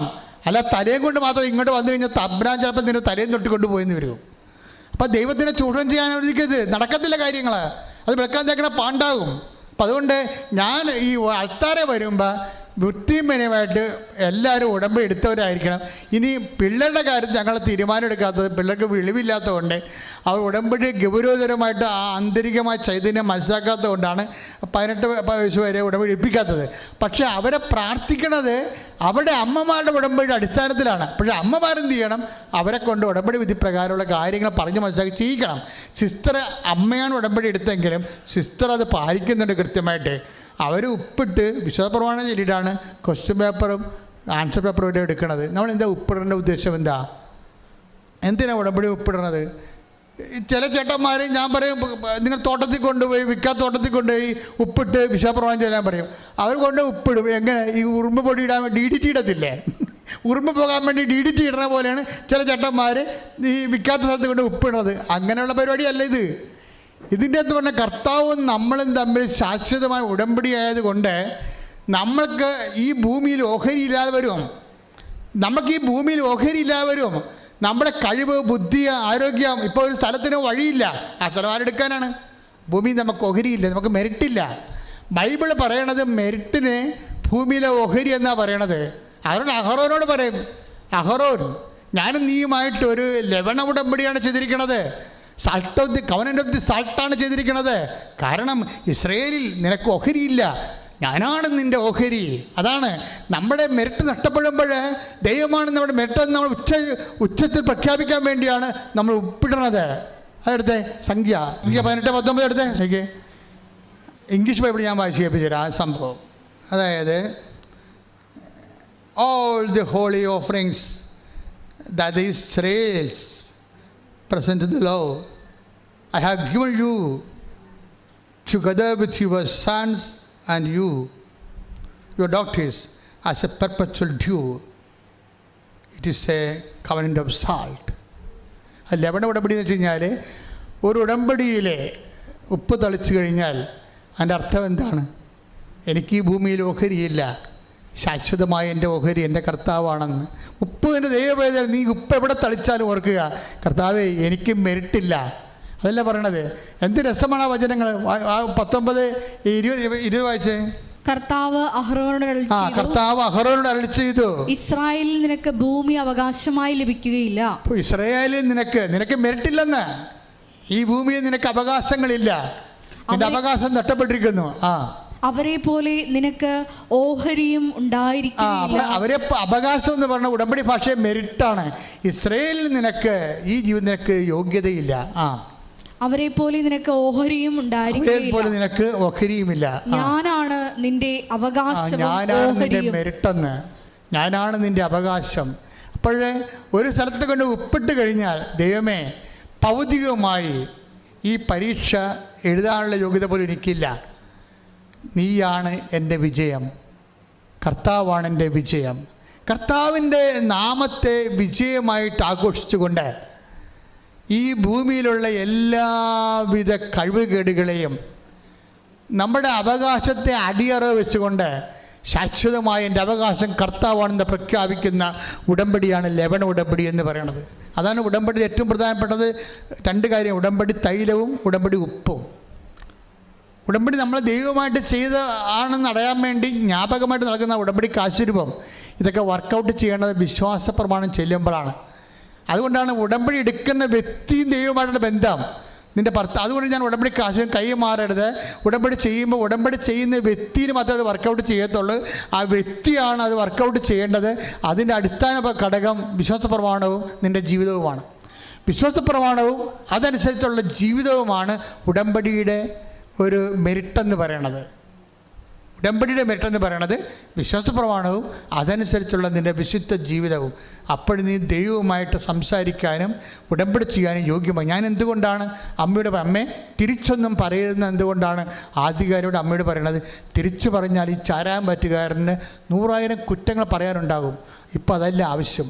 ഇപ്പം അവൻ നിലനിൽക്കുക, അവൻ്റെ കുഞ്ഞുങ്ങളെ ഭക്ഷണം കഴിച്ച് പോവുകയെന്നുള്ളതാണ് ആവശ്യം. അതുകൊണ്ട് അവൻ്റെ നിലനിൽപ്പിന് വേണ്ടി അമ്മ വിഷയത്തിൽ ഇടപെടണം. അമ്മ കൃത്യമായിട്ട് ഇടപെടും. നിൻ്റെ യോഗ്യതയിലല്ല ഉടമ്പടി വർക്കൗട്ട് ചെയ്യണത്. പക്ഷെ അതിൻ്റെ പേരിൽ ജീവിതകാലം മുഴുവൻ യോഗ്യതയില്ലാത്തവനായിട്ട് ജീവിച്ചുകൊണ്ട് ദൈവത്തെ വഞ്ചിക്കാമെന്ന് ധരിക്കുകയും വേണ്ട. സിസ്റ്റർ മനോഹരമായിട്ടാണ് പരീക്ഷ എഴുതിയിരിക്കുന്നത്. ഞാൻ അത്ഭുതപ്പെടും. അതൊരു ജീവിക്കുന്ന സാക്ഷ്യമായിട്ട് മാറും. കാര്യം അവരാ 3 കൊല്ലം കടന്നു പോകുന്ന വഴികളിലൂടെ അവിടെ എല്ലാ കാലാവസ്ഥകളിലൂടെ അതിജീവിച്ചുകൊണ്ട് വിശ്വാസം നിന്നുകൊണ്ട് ദൈവത്തിൽ ആശ്രയിച്ചുകൊണ്ട് ദൈവത്തിൻ്റെ കൂടെയുള്ള സഞ്ചാരമാണ്. വേറെ ആരും അവരുടെ കൂടെ ഇല്ലായിരുന്നു, ദൈവം മാത്രം. ഉടമ്പടി ചില സമയത്ത് ദൈവം മാത്രമാകും നിൻ്റെ കൂടെ വരാൻ. അപ്പോഴാണ് ഉടമ്പടി റൈപ്പാകുന്നത്. എഴുന്നേൽക്കുക, ശ്രുതിക്കട്ടെ. ഹല്ലേലൂയ, ഹല്ലേലൂയ, ഹല്ലേലൂയ, യേശുവേ നന്ദി, ഹല്ലേലൂയ, ഹല്ലേലൂയ, യേശുവേ സ്തുതി, ഹല്ലേലൂയ, ഹല്ലേലൂയ, ഹല്ലേലൂയ,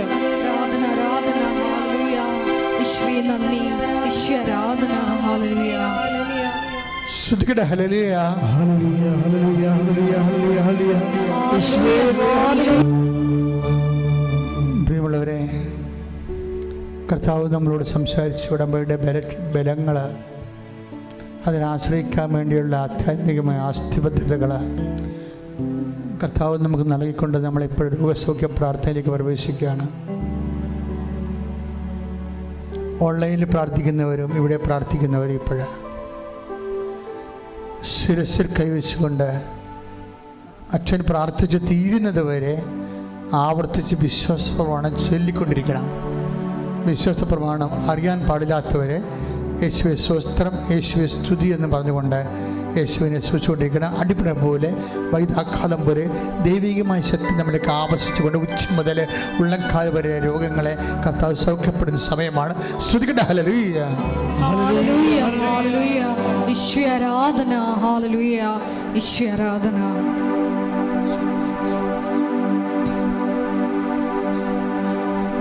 വിശ്വാസ പ്രവചനം. സർവശക്തനായ പിതാവും ആകാശത്തിൻ്റെയും ഭൂമിയുടെയും സൃഷ്ടാവുമായ ദൈവത്തെ ഞാൻ വിശ്വസിക്കുന്നു.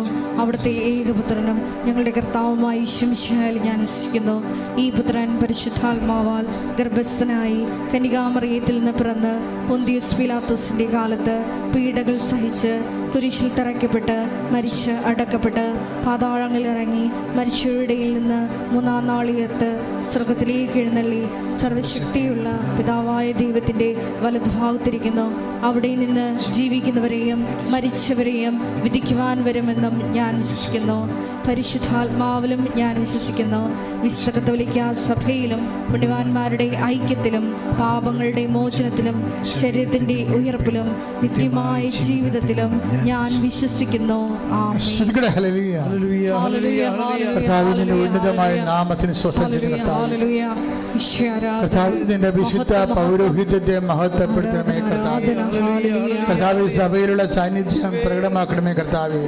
38 വർഷം ഞാൻ അർപ്പിച്ച കൃപാന്റെ യോഗ്യതയാൽ കൃപാസ്ഥാനത്താറ് ജീവനോടെ പ്രത്യക്ഷപ്പെട്ട മാതാവിൻ്റെ മാധ്യസ്ഥത്തിൽ ഈ അൾത്താരയിൽ നടന്ന 10,000 ആരാധന ശക്തിയാൽ കർത്താവിന് തിരുമുൻപാടുന്ന വലതുകരം ഈ മകളുടെ ശിരസ് വെക്കണേ പ്രാർത്ഥിക്കുന്ന, ഈ മകൻ്റെ ശിരസ് വെക്കണേ പ്രാർത്ഥിക്കുന്ന കർത്താവ് ഉച്ച മുതൽ ഉള്ളംകാലം വരെ കർത്താവിൻ്റെ രക്തം പടരട്ടെ. എല്ലാ കോശങ്ങളിലും എല്ലാ പേശികളിലും എല്ലാ ഞരമ്പുകളിലും തന്തുക്കളിലും കർത്താവിൻ്റെ രക്തം പടരട്ടെ. സിസ്റ്റുകൾ, മുഴ, അതുപോലെ തന്നെ ത്വക്ക് രോഗങ്ങൾ കർത്താവ്, സർപ്പരോഗങ്ങൾ, അതുപോലെ തന്നെ വാതരോഗങ്ങൾ കർത്താവ്, ത്വക്ക് രോഗങ്ങൾ കർത്താവിൻ്റെ ഉന്നതമായ നാമത്തിൽ സഭയുടെ അധികാരത്തെക്കുറിച്ചിൻ്റെ അടയാളം ദൈവത്തിൻ്റെ ശക്തിയാൽ ഈശോയുടെ നാമത്തെ മാറിപ്പോകട്ടെ. കർത്താവെ സ്പർശിക്കണമേ.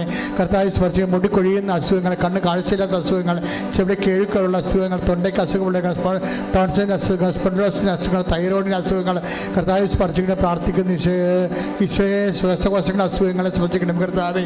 ഈശോയെ വാദ്യരോഗികളെ സ്പർശിക്കണം കർത്താവ്. ഈശോയെ കർത്താവെ ഹൃദയത്തിലുള്ള അസുഖങ്ങൾ, ഹൃദയ ഞാടുകളുടെ അസുഖങ്ങൾ കർത്താവിൻ്റെ വിശുദ്ധമായ രക്തത്താൽ ഹൃദയവും ശ്വാസകോശങ്ങളും പതിരയും കർത്താവിൻ്റെ നാമത്തെ കഴുകപ്പെടട്ടെ. യേശുവിൻ്റെ ഉന്നതമായ നാമത്തെ നടുവ് രോഗങ്ങൾ, അസ്ഥി രോഗങ്ങൾ, അസ്ഥിസന്ധികൾ, സന്ധിബന്ധങ്ങൾ, മാംസപേശികൾ, മരയിപ്പുകൾ യേശുക്രിസ്തു ഉന്നതമായ നാമത്തിൽ സഭയുടെ അധികാരത്തിൽ ഗർഭാശയ രോഗങ്ങൾ, മൂത്രാശയ രോഗങ്ങൾ യേശുക്രിസ്തു ഉന്നതമായ നാമത്തിൽ മാറിപ്പോകട്ടെ. ശ്രുതികട്ടെ. Hallelujah, hallelujah, hallelujah. എല്ലാ രോഗങ്ങളും സുഖപ്പെട്ടുകൊണ്ട് ഈ ആരാധനയിലൂടെ അങ്ങയുടെ നാമം വീണ്ടും വീണ്ടും മഹത്വപ്പെടുത്തണമേ. Hallelujah, hallelujah.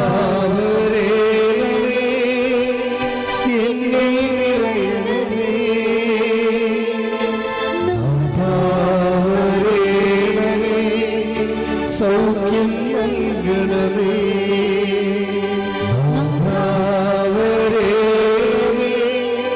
എന്നിൽ നിറയണമേ,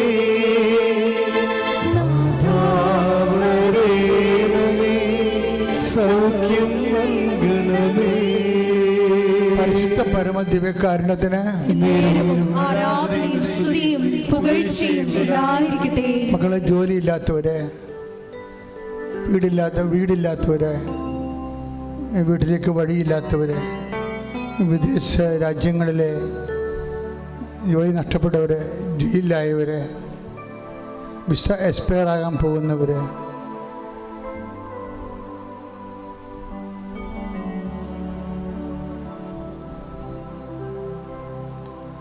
നിയമപരമായ കാരണങ്ങളാൽ വിദേശങ്ങൾ വിളിച്ച് താമസിക്കുന്നവരെ,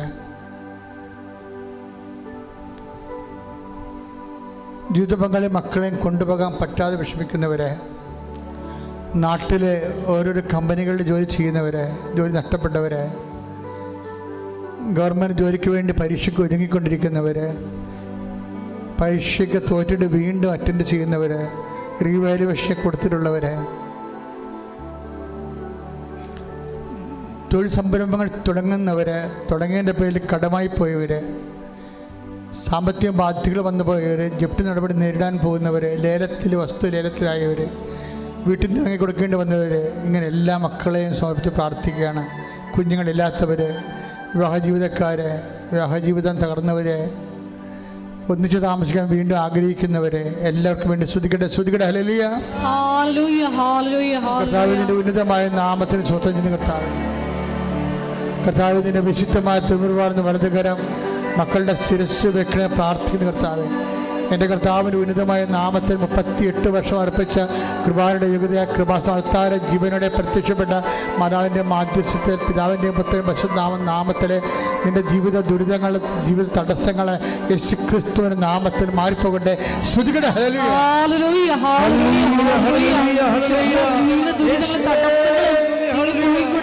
അങ്ങയുടെ ആരാധന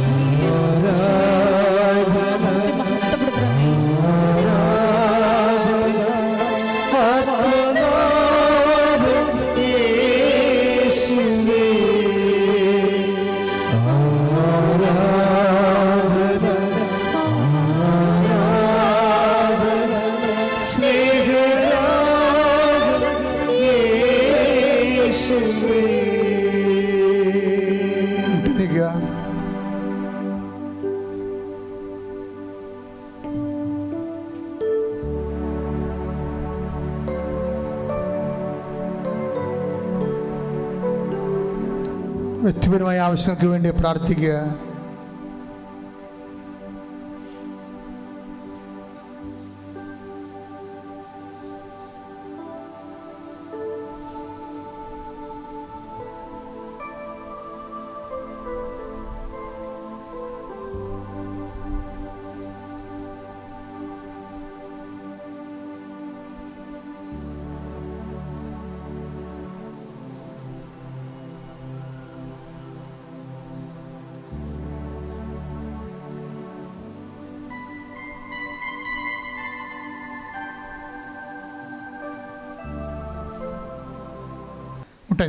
ആശീർവാദം. ഒരിക്കൽ കൂടി മരിയൻ ഉടമ്പടിയിൽ സമർപ്പിച്ചിരിക്കുന്ന എല്ലാ വിഷയങ്ങളും ദൈവമാതാവിൻ്റെ മധ്യസ്ഥയിൽ ദിവ്യകാരുണ്യ സന്നിധിയിൽ നമുക്ക് ഒരു നിമിഷം സമർപ്പിച്ച് പ്രാർത്ഥിക്കാം. പരിശുദ്ധ അമ്മയുടെ പ്രത്യക്ഷീകരണത്തിൻ്റെ സാക്ഷികളാക്കി ഞങ്ങളെയും ഞങ്ങളുടെ കുടുംബത്തെയും ഉയർത്തണമേ എന്ന് മനസ്സിൽ പ്രാർത്ഥിച്ചുകൊണ്ട് ശിരസ്സ് നമിച്ച് നമുക്ക് ദിവ്യകാരുണ്യനാഥൻ്റെ ആശീർവാദം സ്വീകരിക്കാം.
പരിശുദ്ധ പരമമാ ദിവ്യകാരുണ്യമേ,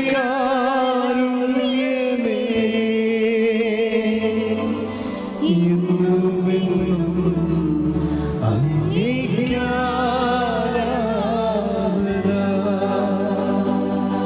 പരിശുദ്ധ പരമമാ